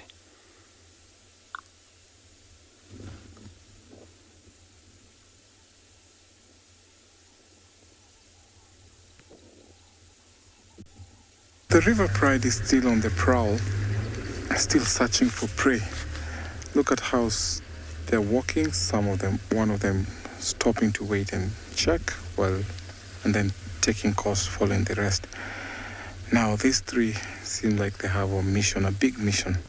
And tonight, I think what's going to be their dinner is maybe a wildebeest, because where they're heading is where we had the big herds of wildebeest and zebra. Now sometimes when they're walking like this, they might flush out prey, reedbucks, waterbucks, bushbucks. They like hiding in the bushes. The reason why they're walking slowly and in a very single file.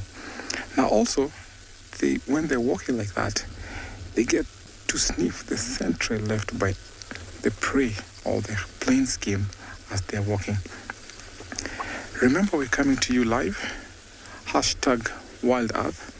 For the young viewers, please send us your view or questions at kidsquestion@wildearth.tv and on YouTube, comment section at FC.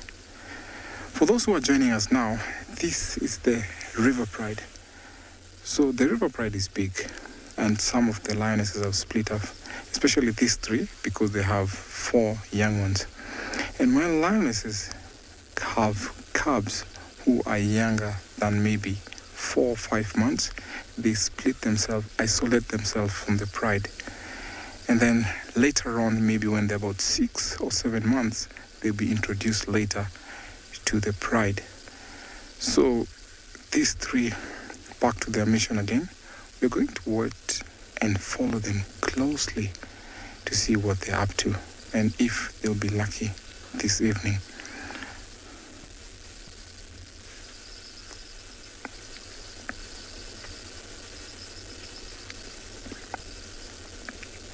Sonia, thank you for your question. How do lions communicate? amongst each other on a hunt. Now, there's some signals sometimes when one poses, one just watches the way the other one has posed, soft growl, and also just instinctively the pose or the position, how they walk. It's just instincts that come in very, very well when they were communicating during a hunt. Now off they go behind the bushes. We're going to follow them around, maybe see what they are or where they're going to. So I'm gonna try and follow them closely.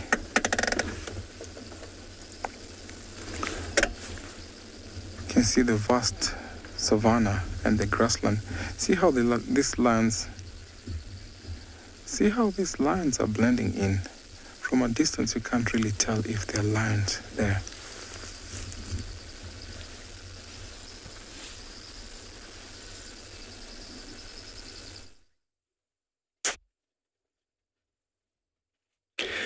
Yeah, the savanna happens to be beautiful when we look at cubs, or rather at lions, when you see them moving in the grass. Now, Romy has just changed her sleeping position.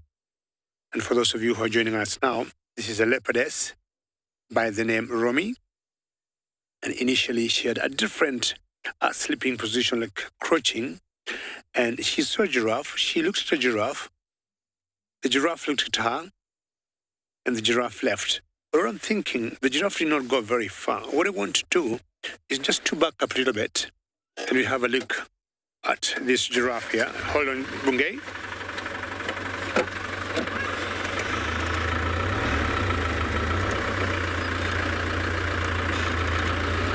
Hopefully you're going to see them together. Are you happy there? Or keep coming? Okay. Now, definitely giraffe is such a huge prey for a small leopardess like this, maybe 30, 35 kilos, 70 pounds. But now we've got two giraffes. We have that one there, and we have that. If I was a long way before coming here and saw these giraffes,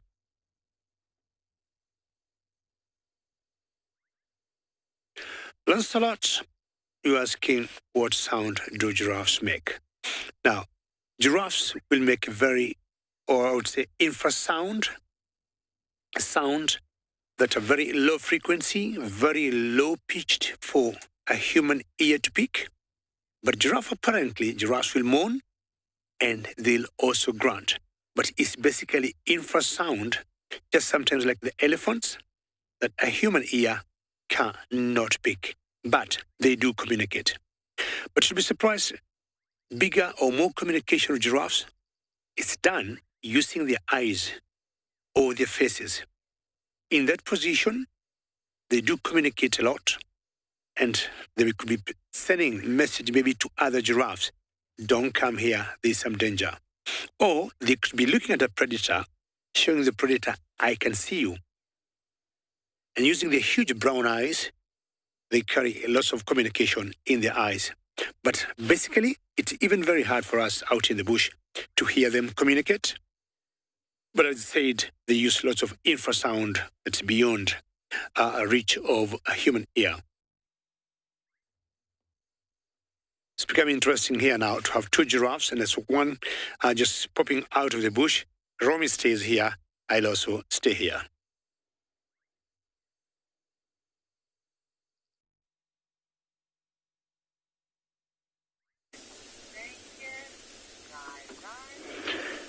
Good afternoon, everyone.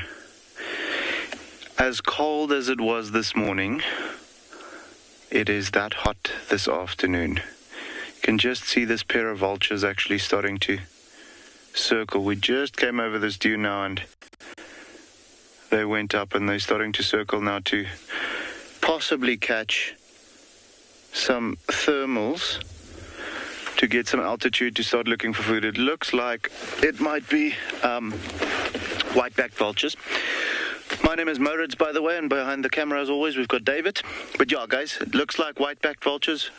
Interesting to see them in a pair like this. We don't often see vultures out here, so not that it's uncommon to see them in a pair like that. However, to see them now over here in the Kalahari as a pair like that is quite refreshing. It might mean that they've got a nest here somewhere or something like that. So very, very cool. And as you can see, they are just getting higher and higher. So I do think they found some thermals there now. And they are going to go up all the way until they feel like now it's a good height for us to start looking for something to scavenge on. You know, not that they hunt often. With the vultures, you actually find them exclusively scavenging. However, with the white-backed vultures, they have been known to sometimes hunt little lizards and things like that if they come across them. It's not an everyday thing, but when they go up like that, I mean, they're not going to look for a lizard like this. They are going to look for something that has died, which they can scavenge on. Incredible to see them moving like that. I always feel like it must be incredible to have the ability to fly and to soar like that.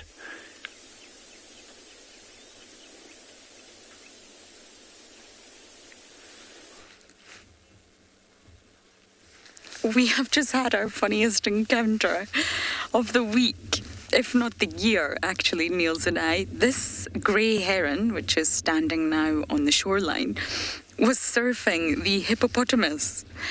So it was standing on the hippo's back, and the hippo was trying to shake it off, and it wasn't working. So the grey heron stayed on as long as it could, and it looked like it was surfing, which was rather entertaining. And there's also a little grebe somewhere. I can't see it right now because they can... it's there, Niels. Slightly more to the left on the other side of the dam. And it's also trying to jump on the hippo's head. So I don't really think the hippos are very happy with either the grebe or the heron. I don't think we'll have a visual of it now, Niels.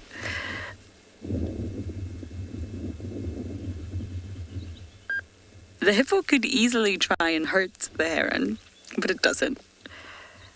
We've actually seen a friendship blossom from the hippo and the grebe in the other dam. This is Buffelshoek Dam.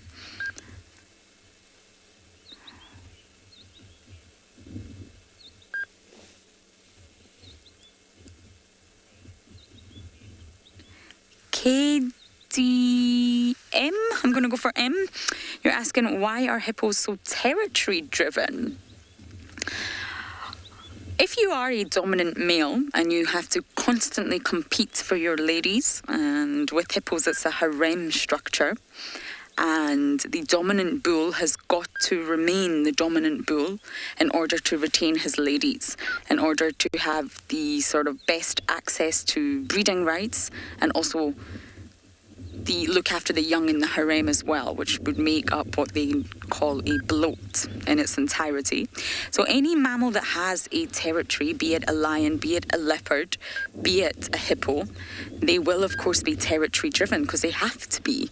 If they don't look after their territory and they don't look after their little patch that is theirs in whatever way they do it, whether it's through yawning, whether it's through helicopter style defecating or scent marking, they have to do that because they are a territorial animal. If they're territory driven, they have to look after their territory, or they then become non-territorial, which is what we're thinking maybe Tingana is now, possibly nomadic. So dominant bull's got to hold on to his status and be territory driven, or else he will be no longer be the dominant bull in town.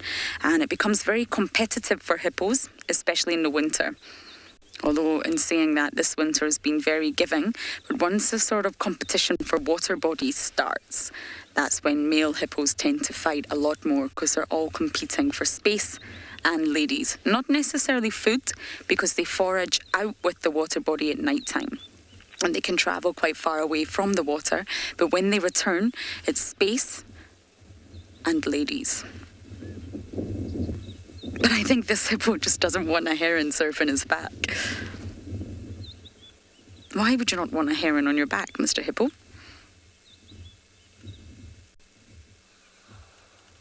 I think the heron's done with its surfing for today. So we're going to bumble on and see what other entertaining sightings we can find.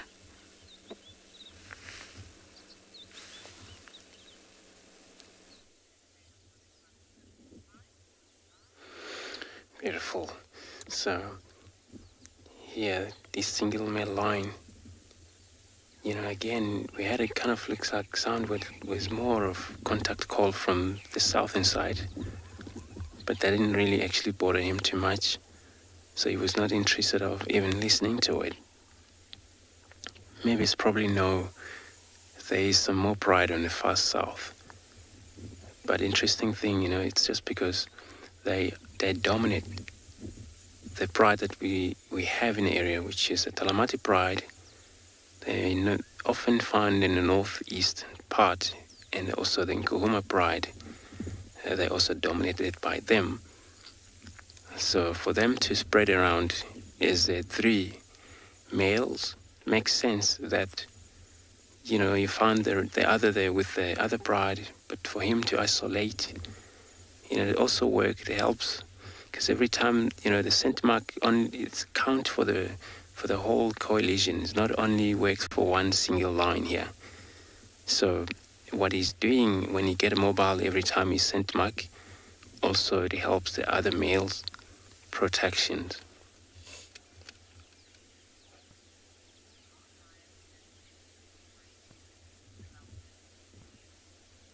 Welcome, 3 years old. Welcome to the show, afternoon show. So, really, they are not friends. It's so much competition happening between, where lions are far too big, one thing for sure, and a leopard, very small. Sorry about that. So then, most carnivorous species, they tend to not get along because of probably, food-wise. It's all about they feed on something they work harder for. Even though different kinds of, carnivores also prey on medium, different size of prey species. But, only thing that counts is that they're all carnivores. So they won't tolerate each other. They won't cooperate. And that way, lion would easily kill leopard. And the hyena knows.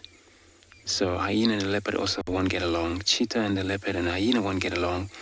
Where there's also jackals won't get along with lions. Look at this. So yeah, they are really not friends. They're actually big enemies. And they're all scavengers for sure. And look at this beautiful yawn. Look, you can able to see inside. There was a hell of a yawn, beautiful yawn there, but also look at the tongue sticking out again. Look at that. Sinus probably maybe he's gonna stood up for us.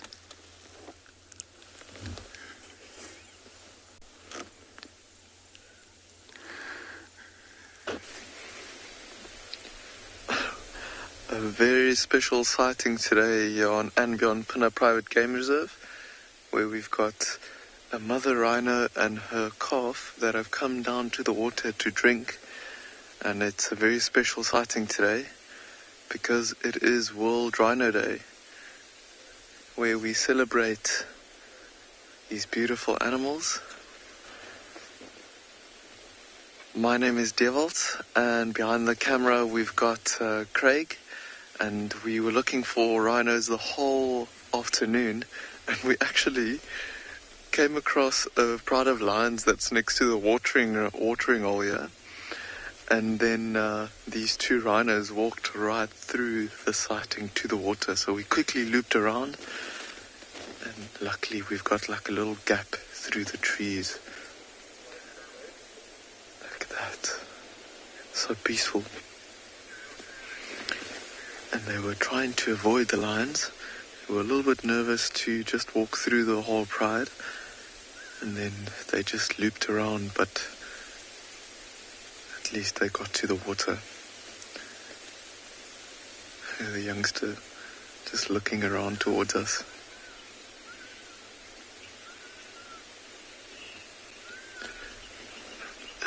MJ, we are also very excited to see and find these rhinos, or rather for them to find us. Oh, what a beautiful setting and peaceful setting it is. We were just not winning with finding anything. People call us and tell us there's rhinos, and then we would get there and they were gone, and then everything just happened at once, and the rhinos actually came to us. Something like drool or something hanging from his mouth there. Must be enjoying this water. You can imagine this time of the year, as we're just getting into spring, it's still very dry, and these white rhinos will be feeding on a lot of grass. And with the dry grass, you can just imagine they are very, very keen for this water.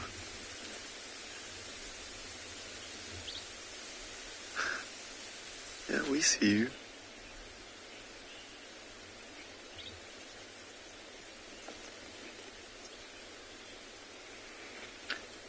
KB, that's a very good question. You're asking how much water a rhino would have to drink. I think it's different with every single individual. If, for example, this young rhino probably drinks less than his mom does, and his mom, when she would have still been producing milk, she would have had to drink even more as well. But I think it's something like 50 to 70 liters a day, but they'll obviously come and drink more than once a day. But it does differ from different individuals and the sexes of the animals as well. Some other vehicles joining the sighting for the lion sighting, but having a nice surprise to see these rhinos on Rhino Day. The youngster's losing interest a bit. Still standing very close to mom there.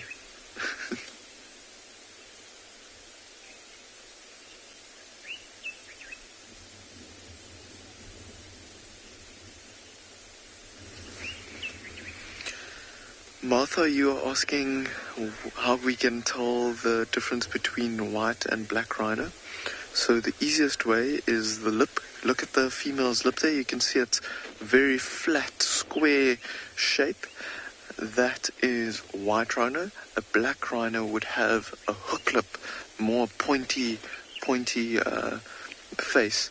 And that is so that they can feed on twigs and leaves and use that lip almost as a prehensile finger to try and grab some branches or so. So this flat mouth here is easy to just grasp grass and feed on that. Then another thing that you can look at, if we look closer at their whole body, then you would see that her head is quite elongated, and you can see how easy it is for her to get her head down to the ground, where a black rhino's head sits a little bit higher up. And if you look at the back there, you can see there's a bump almost halfway down the back, just behind the tree there. So that bump is right in the middle. With a black rhino, they would almost have a saddle, and the bumps are very far in the back and right in the front. So that is the big differences. And then another thing, if you get to see it, the ears are a little bit more pointier than a black rhino's. I was always taught a black rhino has kind of Mickey Mouse ears, quite rounded ears compared to white rhinos.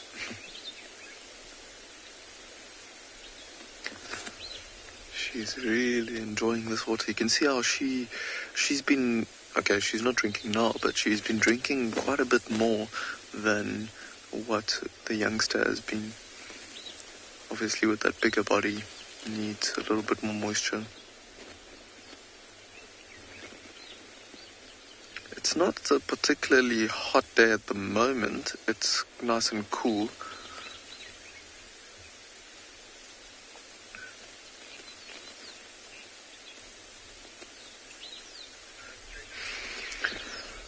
Alarmoy, you're asking where about the rhino's brain would be in looking at her head.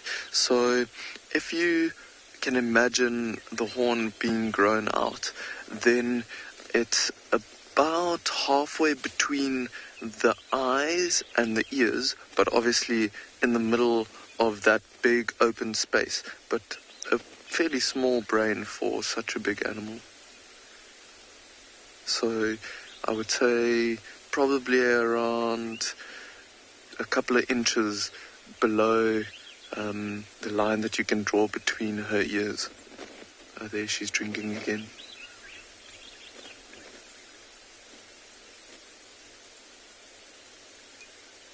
You can just hear the birds singing there in the background as well.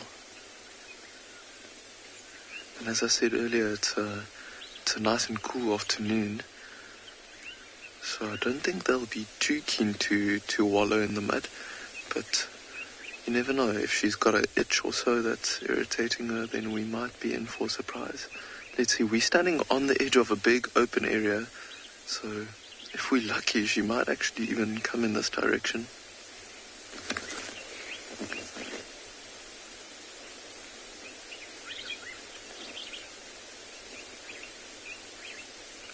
See how she's listening behind her, because the lions are lying behind her, behind the thickets. We can't see them from where we are right now, but she's listening around, I think, trying to decide where she wants to go from here. Look at that flat lip, square lip that we were talking about earlier. There you can see it very nicely now. Ideal for grabbing grass and just pulling it off.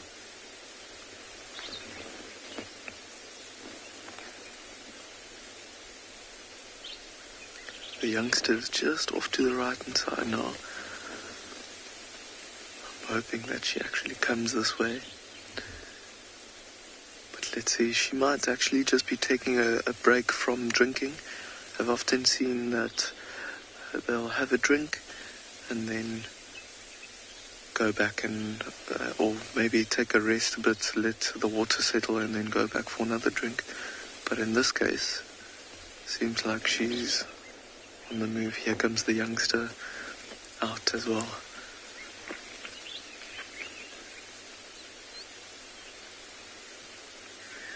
In any case, whatever they do, it's going to be amazing. If they keep walking, they might come right past us.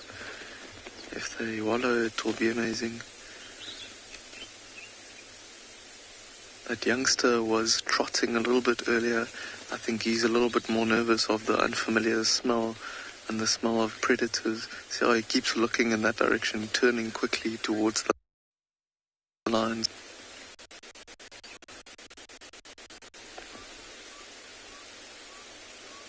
I don't know if you could hear that, but there was a very loud exhale from her side as well.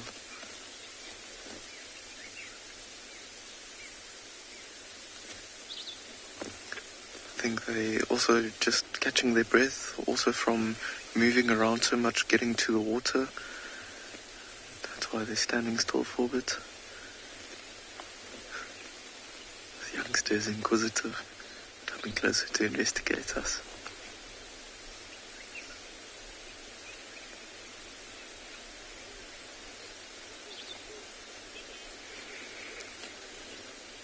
For now, I think Craig and I are just going to wait here and see where these rhinos go, and maybe see if we can get a glimpse of that pride of lions.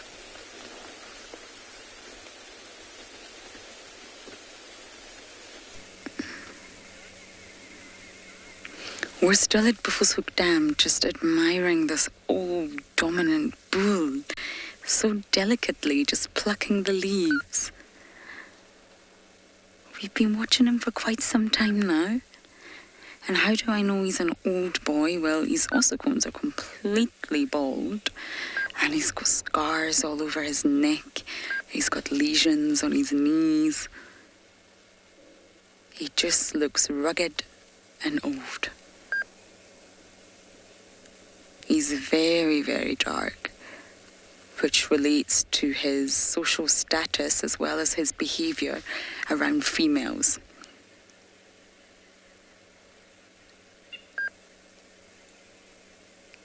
Isn't he lovely? I've just been listening to updates about the Talamatis. They were obviously on Juma this morning, but sadly, due to the weather, due to the fact that it's been very cool all day, they moved into Torchwood, just in case any of you were wondering.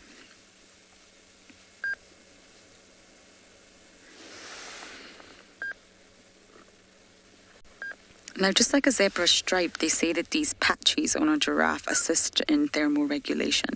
So they help keep it cool.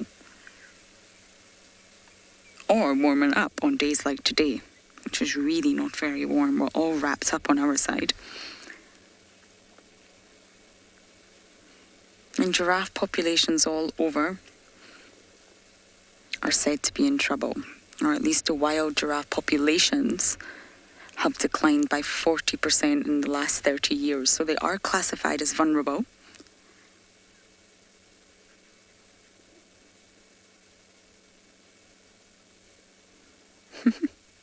Got rubbery tongues, rubbery lips. So they really don't feel a thorn or a spine or two, or possibly 10.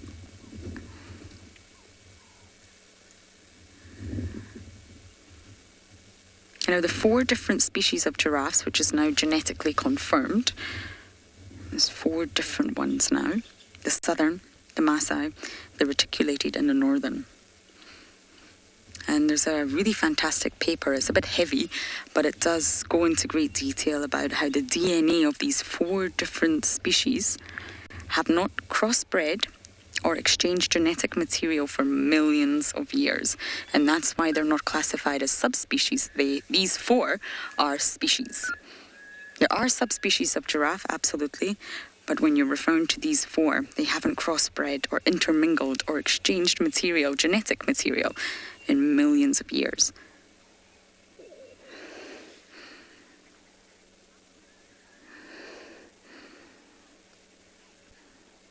Fiona, I just touched on that. So I'm saying he's an old boy because he's very scarred.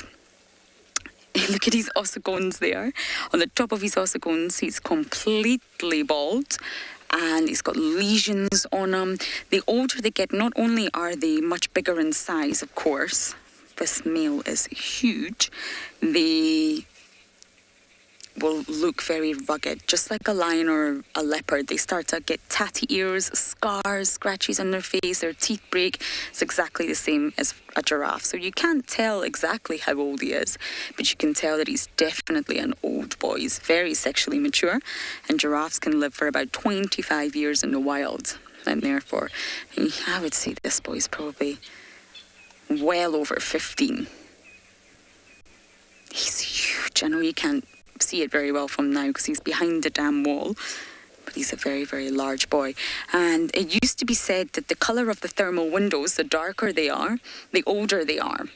But that's actually not necessarily the case. It can be that as a giraffe ages, the sort of thermal patches, if you like, get darker. But not all giraffes darken. Some giraffes even lighten. So that doesn't work.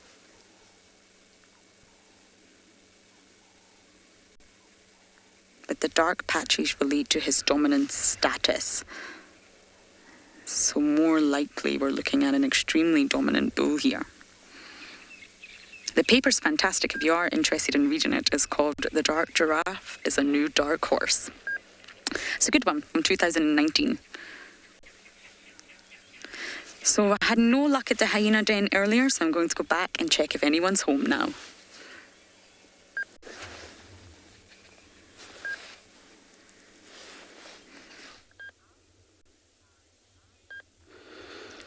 Beautiful. Eventually our lion able to roar for us, but then it's just a little bit. Now he's up. He's probably looking around here, and then it's probably now getting excited of what the other lions have been calling about. But the sound is still coming from the far south. but now he's looking north, so he's not actually looking back south there where the sound just came from. Just amazing how you can able to see now his beautiful mane. It's a fully growing male. He's able to see a lot of a dark mix with gold. And then I witnessed this morning he's got a lot of a dark on it, and then chin and neck, dark mane. So it's pretty fully grown male for sure. But he hasn't yet decided to get mobile. But if he does that, then he's probably head exactly the direction of where he just had a contact call came from. But he's pretty much alert now. Look like he's pretty much listening far north. I know I saw a visual of elephants far away. I'm not sure if you heard those two breaking branches. But he's pretty much looking around here. I'm not sure what he sees close by. They're very good on looking around, and also their sight is so brilliant, able to spot things so small, or hearing, pick up sound very well. As you can see, these ears are all covered with hair. It's so that even when it's too much wind, there is not much disturbed. The hearing point, they're able to pick up very small sounds coming from around here. So if it's anything you might actually want to hunt now, you will see him stood up, depending what's going to be antelopes, which, it doesn't look like there's any antelope around here.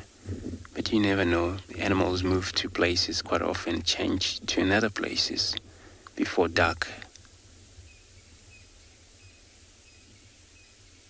And then maybe what is worried him now is that the other pride maybe had a kill wherever they are or not. This is what would make him trying to hooked up with them immediately or just before late.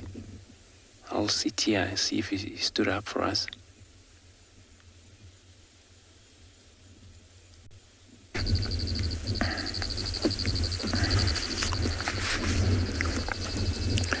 Now from the lazily male lion, we have an active pride here. We have the river pride for those who are joining in. Now, a little while earlier, they were walking around out of their territory. Now they've almost got into the Owino pride territory. Now they've been walking around trying to find something to eat, I suppose. Now, around here we have some topis, we have some zebra, and we have some zebras around here. So I'm sure they'll have to wait until it's dark for them to get closer. Topis have a very good and sharp eyesight, so the lions have stopped and have to wait for a little while.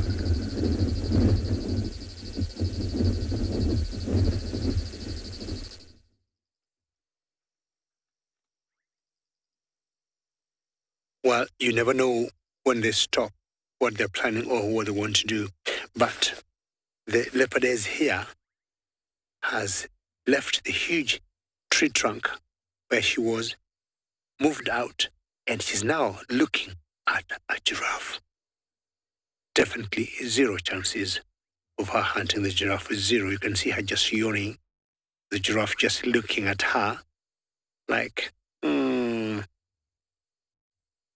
Not sure she came down because of the giraffe. She might have come down because I found out what she was looking at before was some impalas. But when she came out so quickly, she ran up to where she is and she met that giraffe and she stopped right there. Normally when you see some of these cats yawning like that, chances are she'll yawn and then maybe stretch, rise and move on to the thicket. Look at the height of the giraffe.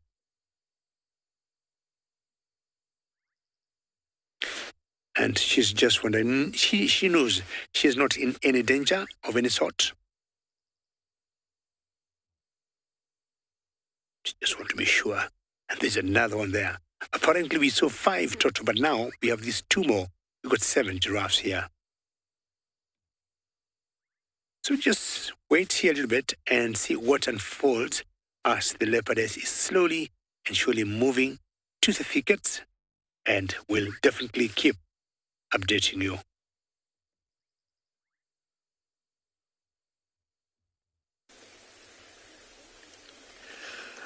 So we went back to those lions and then they all started walking out, and now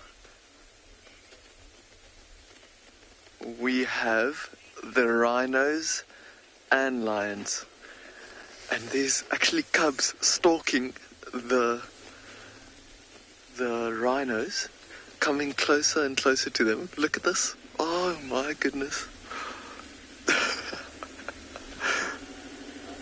Look at these youngsters, heads down low, trying to see if they can get as close as possible to these rhinos. They're very inquisitive.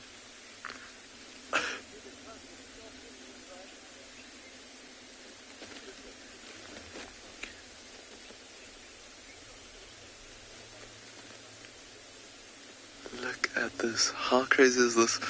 You can actually now see the lionesses walking behind the rhinos here as well. Look at these youngsters coming through the long grass. How amazing how the rhinos have turned their heads towards the lions immediately. Oh, there's another youngster that's now creeping closer and closer. Might come into view on the left-hand side pretty soon. There he is. Oh, look at this.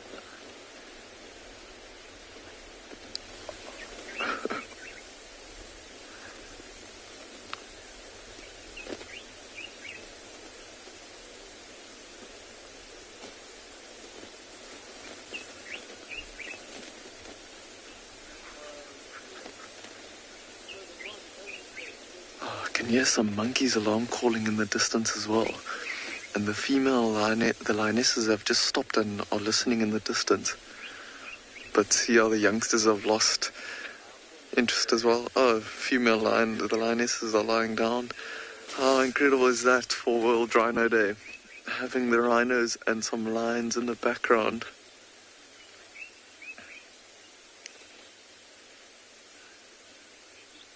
What in right you're saying these are some foolish youngsters. Yes, I think more inquisitive than anything else, and obviously very, very playful. And I can imagine they must think, these rhinos look quite appetizing. But you can see that the lionesses that lie down there in the back have absolutely no interest in these rhinos at all.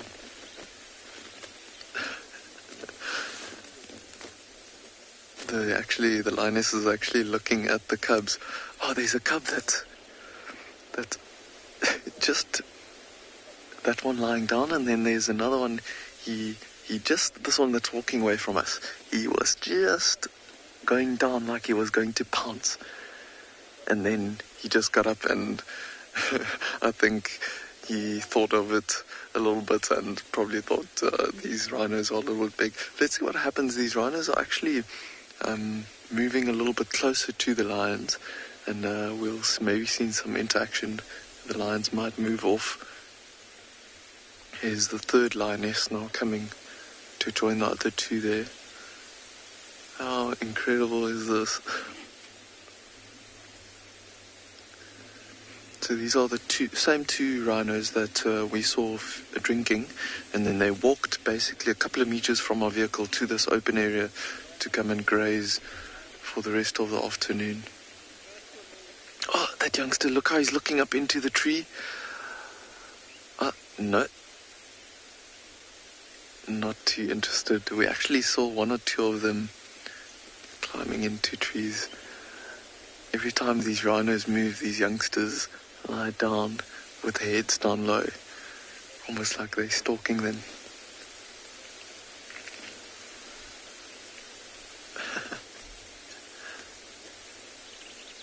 The rhinos aren't phased either, heads down and feeding, not too worried, but you can see that youngster there, how they are really interested in these rhinos. See what their bodies do. The rhinos have now looked up. You can see the youngsters' ears pointing straight towards those lions.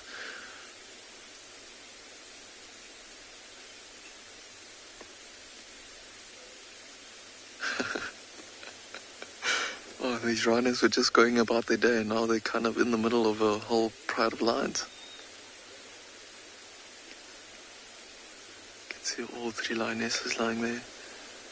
See how this young rhino is quite inquisitive, but still keeping his distance. There we go. Now I can see the lions nicely and the rhinos. And the cubs are starting to creep closer and closer from out of the shot. Oh, there they go. See how they're trying to make their bodies as small as possible. And walking very slowly.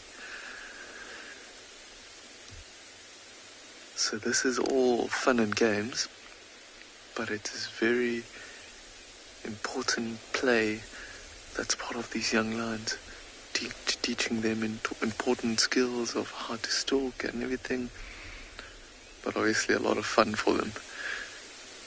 Look at that. Oh, that one's got a bit of a scar on his shoulder there. Look.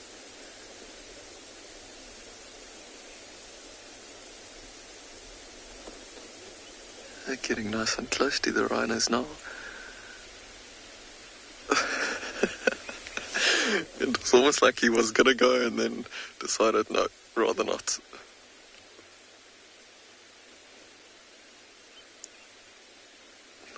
All of them starting to creep closer and closer to the back of the rhinos.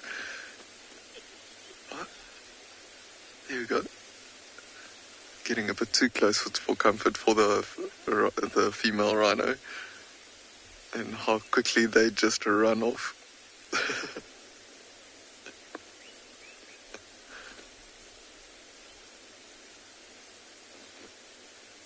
So precious. I think they're gonna head back to their mothers now after being told off by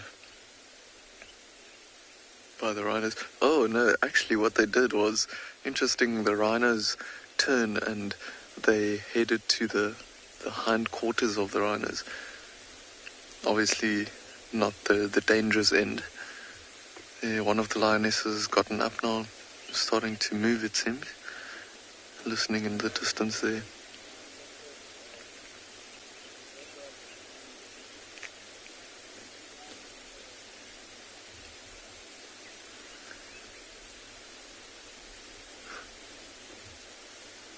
See how the rhinos are feeding bum to bum, almost as if they can look around themselves all the time. But for now, I think we're gonna stick around and see what plays out here. These youngsters are so cute, trying to stalk these rhinos.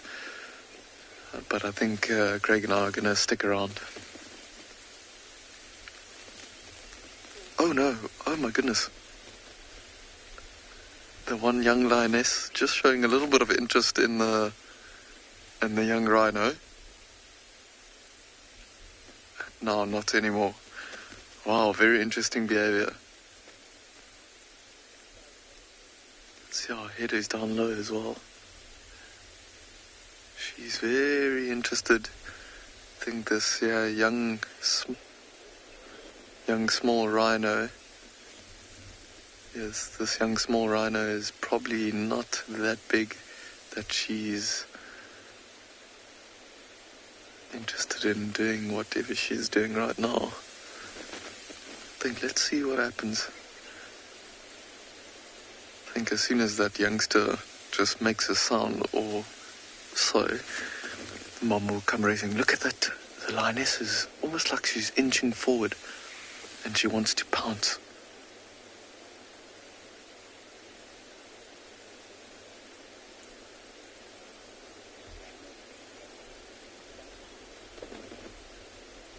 Oh my goodness.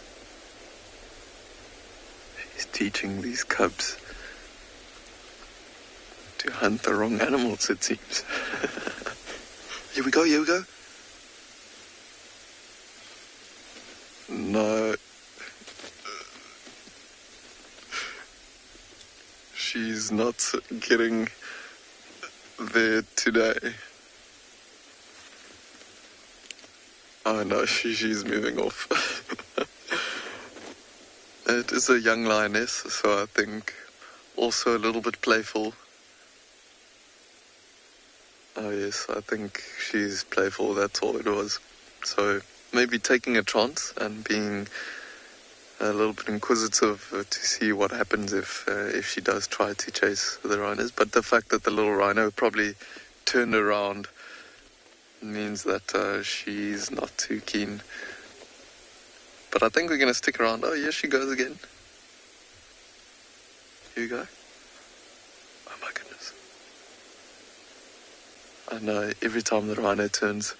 Alright, so I think we're going to stick around for now and see what happens here. Guys, have a look at what we found. Beautiful, beautiful. There's a pair of bat-eared foxes. So, okay, this is not only the one. As David goes out, you'll see the other one just lying in the shade. The one on the right-hand side was in the shade up until about, I want to say about maybe a minute ago.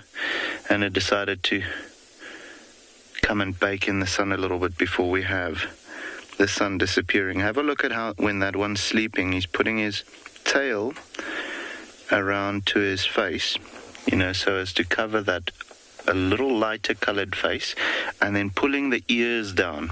I'm pretty sure you can see when they're looking at us, you can see there's that lighter colors under the eyes, so as to help reflect as much starlight and moonlight up into their eyes during the evenings. They are mostly nocturnal, well, during summertime at least, and they use those huge ears like little satellites to listen for little beetle, larva, or a scorpion, or even a little gecko moving underneath the ground. Now you can see those ears properly. And then they'll actually go and dig it out. They do also feed on termites and ants. And I want to say during now this time of the year, before the rains have come, and also during winter time when there's not a lot of insect activity otherwise, it's probably going to be their primary diet, the termites now. However, as soon as it's rained and the beetles return and the butterflies return and there's a lot of larvae everywhere and all of those things, they're gonna diversify their diet quite a bit. But very, very cute. So they are burrowing as well, guys. So this little pair, I'm pretty sure, is going to be denning just by this raisin bush where we're seeing them right now. So hopefully soon they'll have little pups of their own, which would be great. You should see how cute they are when they look exactly like that, just almost the size of my hand or your fist, if you had to imagine how big they must be. So very, very, very cute. Already that big ears. And yeah, so very cool to have found this. We're going to stick with them for a little while and see what's going to happen.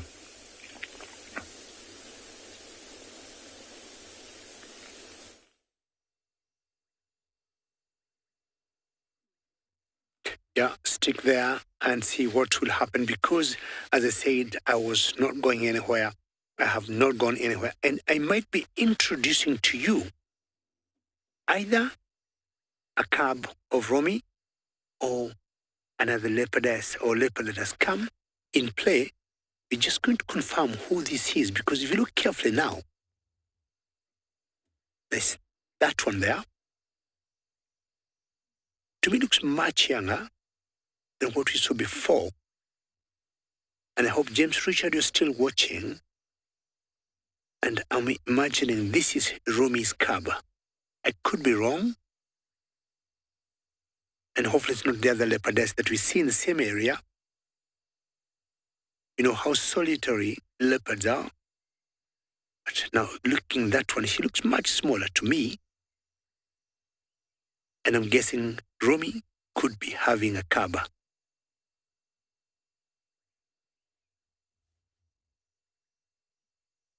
Romy disappeared, went in the grass, in the thickets, like played a little bit with the giraffes. The giraffes took off. And then she laid next to that buffalo carcass. Definitely, there's an old carcass. It's not her who brought it down. There must be been lions. But that's her at the base of that tree there. And now look at this one. This one looks younger to me. Not exactly what we were watching before. Very shy. And it's definitely a cub, no doubt about it. Which would then mean Romy has a cub. Yes, Megan. What a beauty. Thank you very much, Megan. You're saying what a beauty. And keeping watching here, and I'm sure Mel in the final control directing the show today will be in touch with James Richard. And then James Richard will just double confirm that Romy could be having a cub, maybe two, who knows.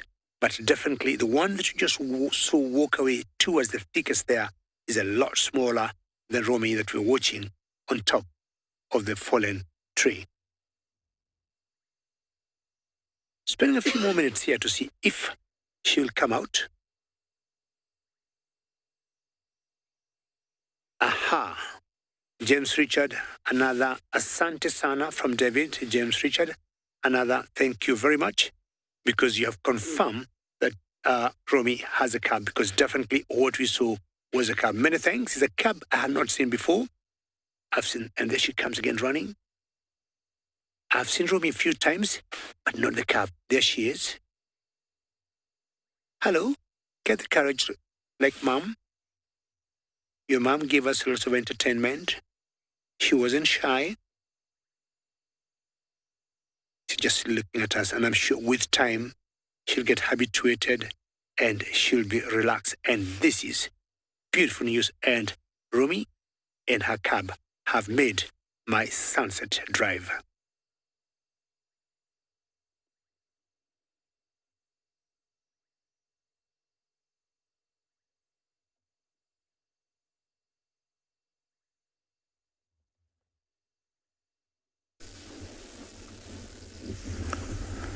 So here in the Mara we have the River Pride advancing towards the zebras. Now the zebras are facing a totally different direction, unaware of looming danger. So the lion have the advantage because of the wind. The wind direction is to their favor. Now the second lioness has advanced in. And also for those who are joining us live, we are currently having the River Pride going for zebras. Now, they've been stalking for about an hour from now, and look at how close they've got to the zebras. Now, the zebras are unaware of these lions because of the wind. Zebras have sharp eyes, and I'm sure when they see predators, they definitely have ran away. But because of the temperature, it's good now for lions to go on a stalking game. Look at the first lioness. She's gone down, crouched, hiding herself. See how she's walking. Look at that stroll. And then they move slowly and then stop and pause. So lions have to advance and get to a very close distance, I reckon about 30 meters. And for that, they will sprint in a short or fast burst to flash out or to get to the prey. Now, they have to surprise the zebra, otherwise it will become a failed attempt. So the zebras look like they've sensed something, but I'm sure it's just their instinct to walk away from the bushes. But the lion is still there, waiting to head to the zebras. Now, the other zebra might, or rather lion, might try and go and isolate. See, one has come and joined in. See how they're walking together? See the soft and rushly pace that she's doing right now. Eyes locked to the target. She's walking hurriedly to catch up and close the gap between her and the zebras. Now, because of her experience, she has to get close enough before she sprints to catch one. So definitely she has identified who to go pick. So she has her eyes locked on the target. And if the zebras perhaps happen to see her, they'll all run away. So she has to do this in a very slow pace, not concealing herself out. Look at how she's walking. Look at the shoulder. So she's walking in a very low posture. Okay, there she runs, closing the gap.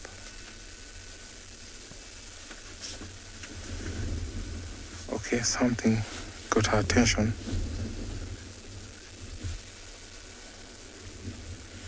Yes, the zebras have decided to move off, but she's still going to follow. Now the other lionesses might try and isolate and maybe flash the zebras toward that direction.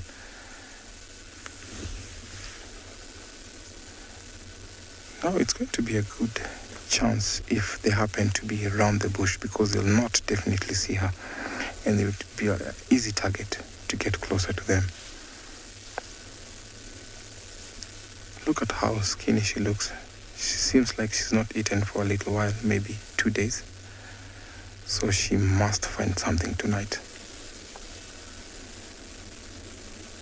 Okay, she's closing the gap. She knows that the zebras are around the corner, into the bushes, so she has to walk fast before they get into the bush. So I'm going to follow them closely to see what they're up to, or maybe if they get closer to them, because the zebras have walked into the bushes right now.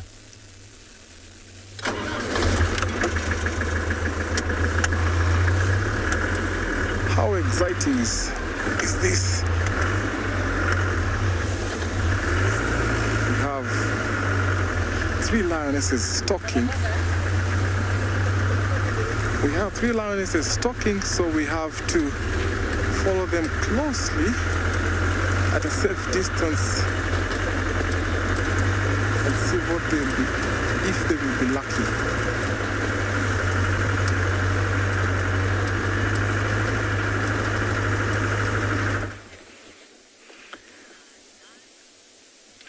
So I'm very happy that we ran into this hyena on the bank, and we're very close to where we had those wild dogs earlier. And if you remember, we zoomed into the carcass that was lying next to the dogs, the carcass that they were feeding on earlier this morning. And remember, I was saying that the carcass had been picked clean. And if you look at this carcass, you can see that it's the same carcass. So the vultures picked that carcass clean. So this hyena, in the time that we weren't there, probably came in and dragged this carcass up the bank. And now he is very quickly finishing it up.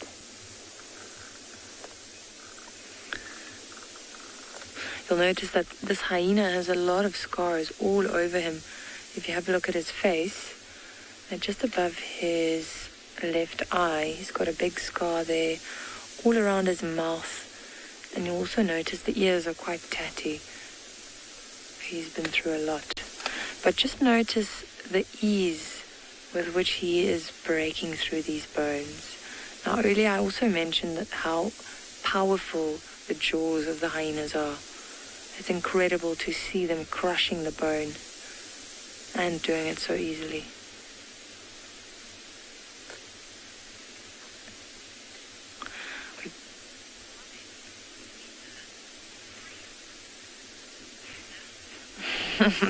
Peter is saying free supper. Indeed. I'm just glad all the wild dogs had had a meal before the hyena came in to take his supper. Because a lot of the times what happens is the hyenas will come in and they'll steal the food before the wild dogs had even fed. And then it makes me a little bit sad because they did all the hard work and the hyena just comes in and steals the food.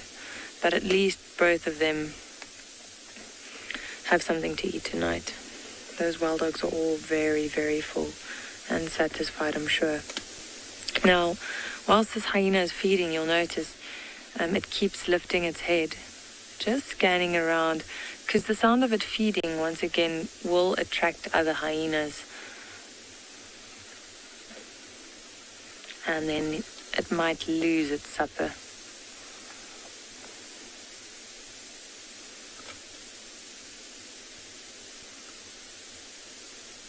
Now there's pretty much just bone left here, and then there's a bit of the skin. But yeah, he's just breaking the bone. And then you'll see him licking the marrow out once he's gotten through the bone.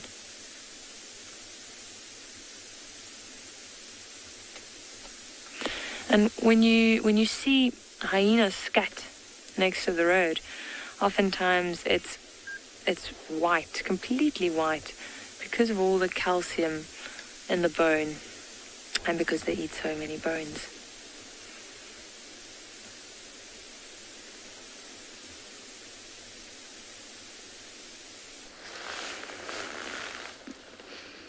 Now, I believe we have Tsabui's son here, but I would love confirmation from you all of you leopard experts, #WildEarth.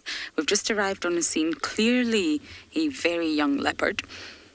Testicles are visible, definitely a boy. I think it's Tsabui's son. Tswalu had cubs in August 2019, so this little one will be over a year now, if I'm correct. And the speculation, well, there's actually not speculation, there's options for Tsabui's offspring to be either Mulwati, Quarantine, and Tingana. Now, I'm speculating by saying, looking at this little one's face, I see Mulwati. You're welcome to disagree with me. I think Mulwati's been a very busy male leopard. I'm sure it's Tsabui's son. It's gorgeous. It was a litter of 2. There's a female as well. It's just James Richard. Thank you so much. I was waiting on you. Yes, it's Tsabui's son. Perfect. We're on Chitwa. It's a very nice surprise to see a leopard who's very focused on something. I'm just going to slowly turn around. I don't see anything, as usual. But I think we don't have the Panthera DNA. I'm not sure if it's ever been sent away to Panthera, but I am convinced that's Mulwati in the face. But Tsabui would have had access to Tingana, yes, she would have. And she would have had access to Quarantine. Those are the sort of neighbouring males. So I don't know who the father is. I am massively speculating, but I think I see Mulwati. Tristan and I were having a wonderful conversation today. Not one of us, both Tristan and I, have seen a single male leopard track on Juma since returning back to Wild Earth. Lots of female tracks. Never once have we spotted a male track. What on earth is going on?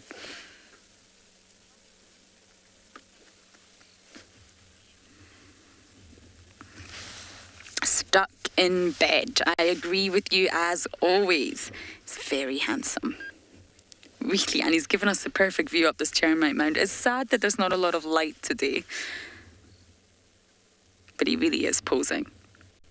They're quite relaxed, Tsabui's pair, both the male and the female. Especially compared to Kuchava's little one. Kuchava's little one appears to be quite skittish. Not quite grown into those paws yet. Oh, he looks like Mulwati.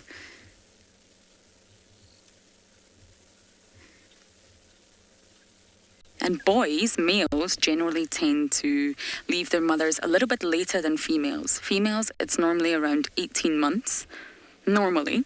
But they can keep meeting up with their mother and having tender moments. But generally, the females will leave and are pushed to independence at 18 months. And for males, like Tsabui's son here, it's normally around 2 years. And as many of you know, males generally do tend to disperse. Oh, we're on the move. I am going to try and follow our handsome boy here.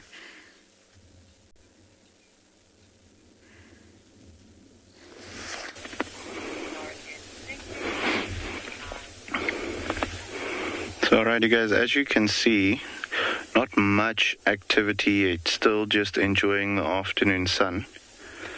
But just interesting about these little guys, you know, with them being so small. And now that we are in denning season, not quite in pup season yet, not quite baby season. That primarily focuses on the months of October and November, when you'll find them having puppies, here and there in September maybe.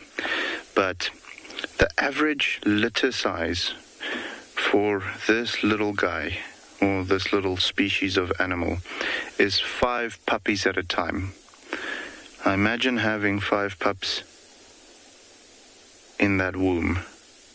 Incredibly small, guys. They range between 102 grams to 142 grams in weight when they are born. So super, super small.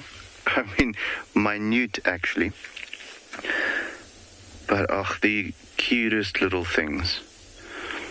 And you know, out here, you won't necessarily find them out in the open this much. No, not only the puppies, but the bat-eared foxes in general. Because with them being so small, guys, I mean, obviously they are prey species for quite a lot of, snakes, leopard in the Kalahari Transfrontier Park.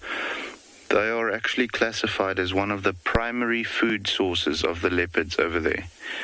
Out here, our leopard activity isn't that high, so I think their primary predator would probably be something like maybe a martial eagle, or one of the larger eagles that we have in the area, martial eagle or a Verreaux's eagle or something like that. Even at nighttime, because they concentrate most of their movements during the evening, you'll find the Verreaux's eagle owls, used to be known as the giant eagle owls, or even something like a spotted eagle owl going for them. So they have to have their head on a swivel constantly. Lying out in the sun like this, baking, has its disadvantages, even though it's very nice.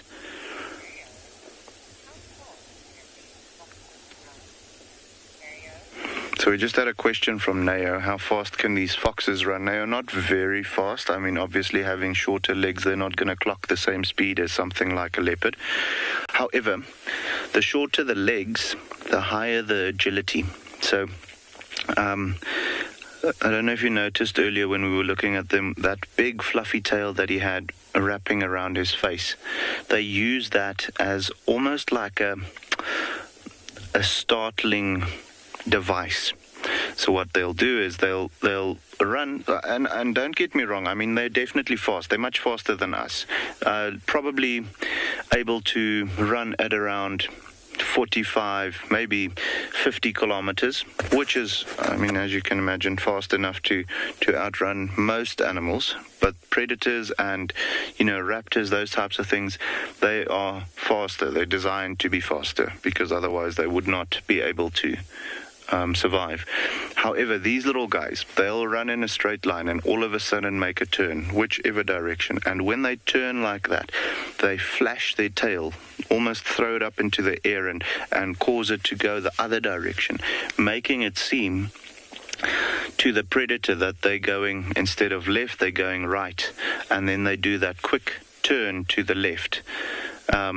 And that just throws them off balance. And with them being so small, they just have to be able to outrun the predator for long enough, or the raptor for long enough, until they get to a little burrow which they can duck in, or a thick piece of brush like this.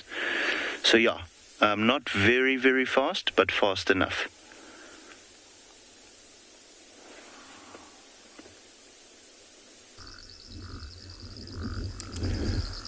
So from the failed attempt, where the zebras ran very fast, so the lions from the river pride have stopped a little bit. Now, a group of about 4 buffaloes have walked past where they were settled. Now the last one looks a little bit sickish or old. Look at how he's walking. I think these lions have picked her and look at how this one is following. Advance very softly, close pace. The buffalo is unaware of now his big descent. Yeah, I can see you. Now, this will be their target for now. Lions can be opportunistic. Wow, there you go. The sickly of buffalo decided to run. Now it's going to be a chase. The lion is advancing. Now all the other buffaloes have ran away. Now it's going to be a game of cat and mouse. Look at that standoff. Now she has to wait because the other lions will come behind this buffalo. As soon as he turns around, she follows. That is what we call a hunt. Look now, they've all come join in. Isolated one, and this is going to be an exciting thing to watch. For those who are joining us now, please send us your comment and questions to #WildEarth. Wow, look at that. Now they've joined in, the three of them. It's going to be an exciting thing to see. Look at how she's walking around to isolate, and off they go. Nice. Oh, there you go. We have something for them to eat. It's gone all the way to the jugular vein. Viewers, for those who think this is gross, this is nature taking its course. So these lions have what we call cubs. So they have to feed the cubs. Now, this is one exciting first one for this week. We've already have a hunt.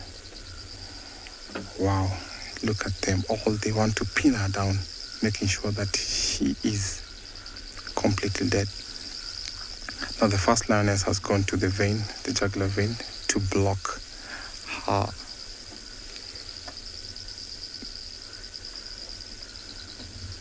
Sorry guys, something went past. So she has to kill her by also engulfing and also choking her to make sure that she is completely dead, while the other ones pin her down. What an exciting sighting. The first lioness is still locked up, making no move. This other lioness has to go round.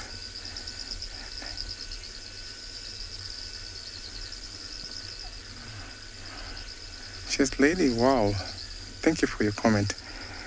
Yes, this buffalo was lame, and tell that by the way she was walking, it was easy for this pride to pick her and just drop her down.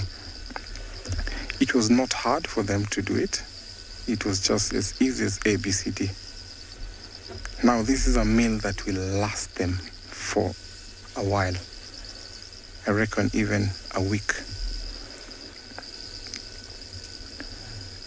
The lioness at the back has started munching. She's going for the softer tissues on the groin, while the first one is still struggling to choke her.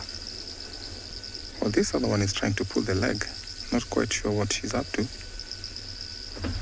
Wow, how exciting to see this. So these lioness have been walking for a long distance. I reckon now up to 3 kilometers away. And by the look of them, they were up to something.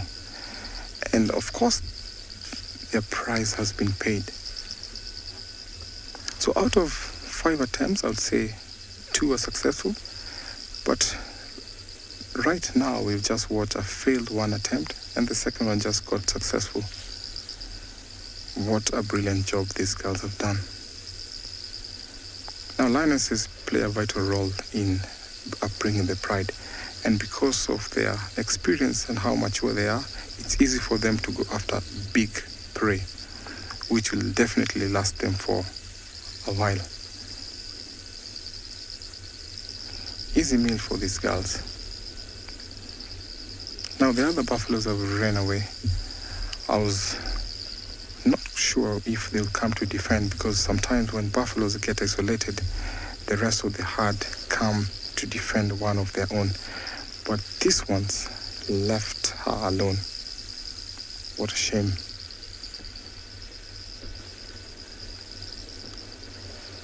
I'm sure she's not yet dead. After she's dead, the first lioness will definitely let go.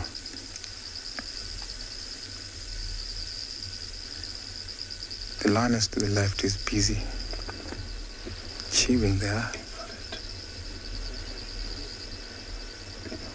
So this is an interesting sighting. Let's wait and see.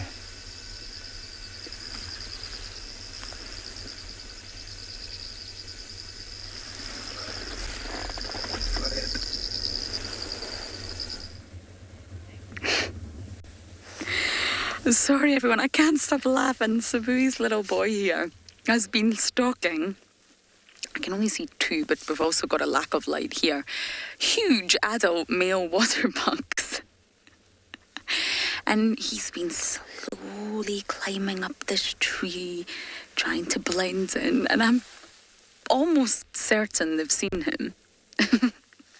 And they are way out his league, unless he's got some superpowers that I don't know about. I think there's maybe a chance he's also giving up and gone to sleep here, but it's been rather entertaining watching him home in his sort of prowling skills, keeping his body close to the ground, blending into the background. But boy, those water bucks are too big for you. By a long way. I don't really think he's going to go, but he was definitely practicing. It's actually so lovely to spend time with them. It's been a good few months since I've seen Sabui's pair, and this boy is huge. 1 year old, still a sub-adult, but he's very large compared to the last time I saw him. And Sabui's territory is one I'm not completely familiar with, but I know it extends into Chitwa from the western side. Little Gowrie, Hoffman's, and it goes way further south than that into reserves that we don't traverse. She clashes with Tandy a lot. I think Trishala, big yawn. Trishala has sighting where Sabui was present with Tandy's kill with her son, and I've also had a sighting where they've had a bit of a standoff. Oh, the water buck sees him.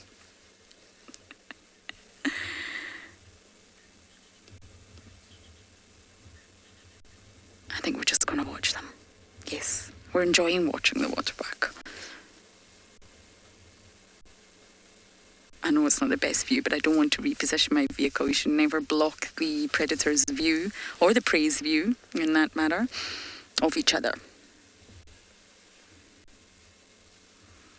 When leopard cubs are first born, they're really fuzzy, if that makes sense. And I don't mean texture, I mean appearance. The spots are not quite clearly defined, and they almost sort of run. It was like colours bleeding into one another, like watercolours. It's very, very fuzzy. And Davi says, as a cameraman, it's very hard to get a leopard cub in focus because you always think that it's out of focus. But you can see here, his rosettes are starting to become really, really well defined. He's a bit fuzzy around the edges, but he's growing into a big boy. And clearly spending time away from mom, time away from sister. So I think we're going to sit here and enjoy this stare-off between Waterbuck and Sabui's son a little while longer.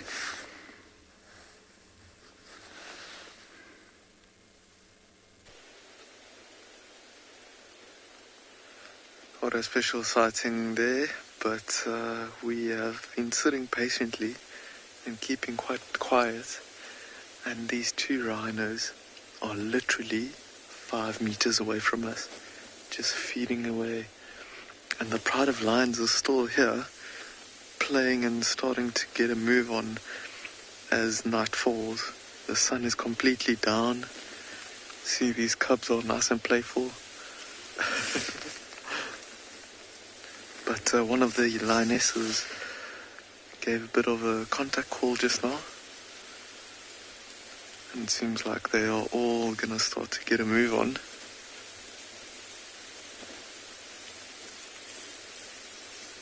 The rhinos are actually moving towards the lions a little bit now. See how that youngster immediately dropped his body down, trying to make himself as small as possible to see if he can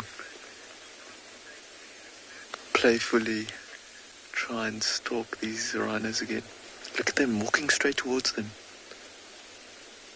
Let's see what happens. Let's see what happens.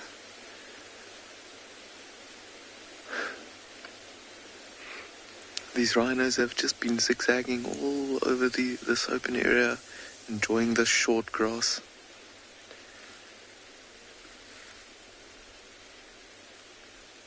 Oh my goodness, look at that. The youngster's just running off immediately. Leanne, you were asking if rhinos have good eyesight. So if you look at their faces, let's see if we can get a view of them. They're facing away from us, but you'll see their ears and their nostrils are quite big, but their eyes are tiny, tiny, tiny. So when it comes to their senses, their eyesight is not great. Look at that youngster, lion cub, looking over the piece of wood there. Oh my goodness, how cool is that? What a special sighting for International Rhino Day. Wow. Look at this youngster, the young rhino is very inquisitive of the young lions, and the young lion's obviously very inquisitive of the young rhino. Look at that. Oh my goodness. See how the young rhino doesn't move forward without mom coming and nudging him a bit, and the lions quickly scurry off when they get too close.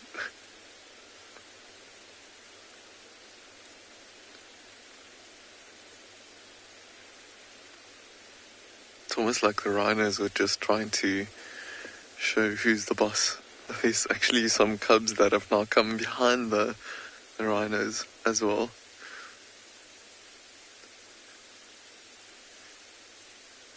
Oh, nope.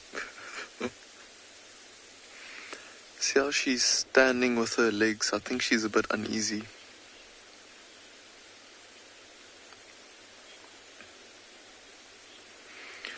Marge, you are asking if how a dehorned rhino would be able to defend itself against a lion.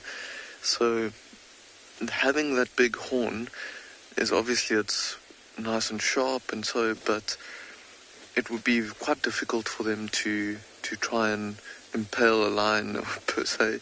It's their big weight, and they would still be able to trample a lion. So it's them being so strong and big that would protect them. Look at this youngster. Oh my goodness, you can just see the mischief on his face.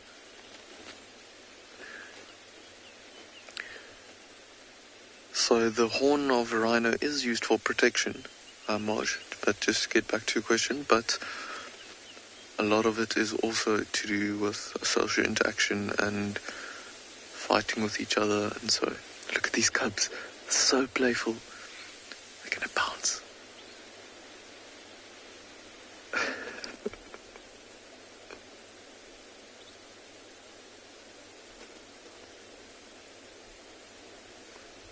So cute.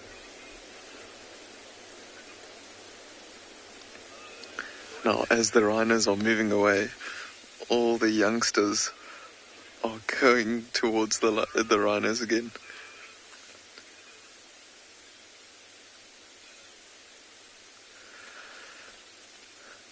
Oh, I'm so satisfied with this rhino sighting.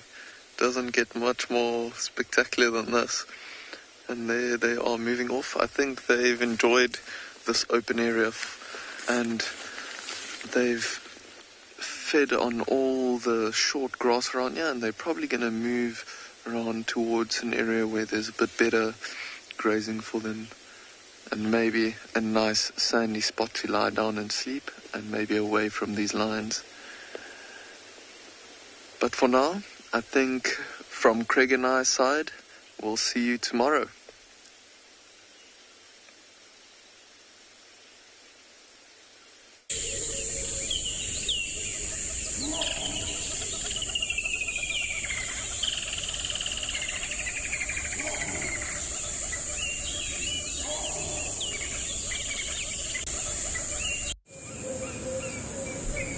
This program features live coverage of an African safari and may include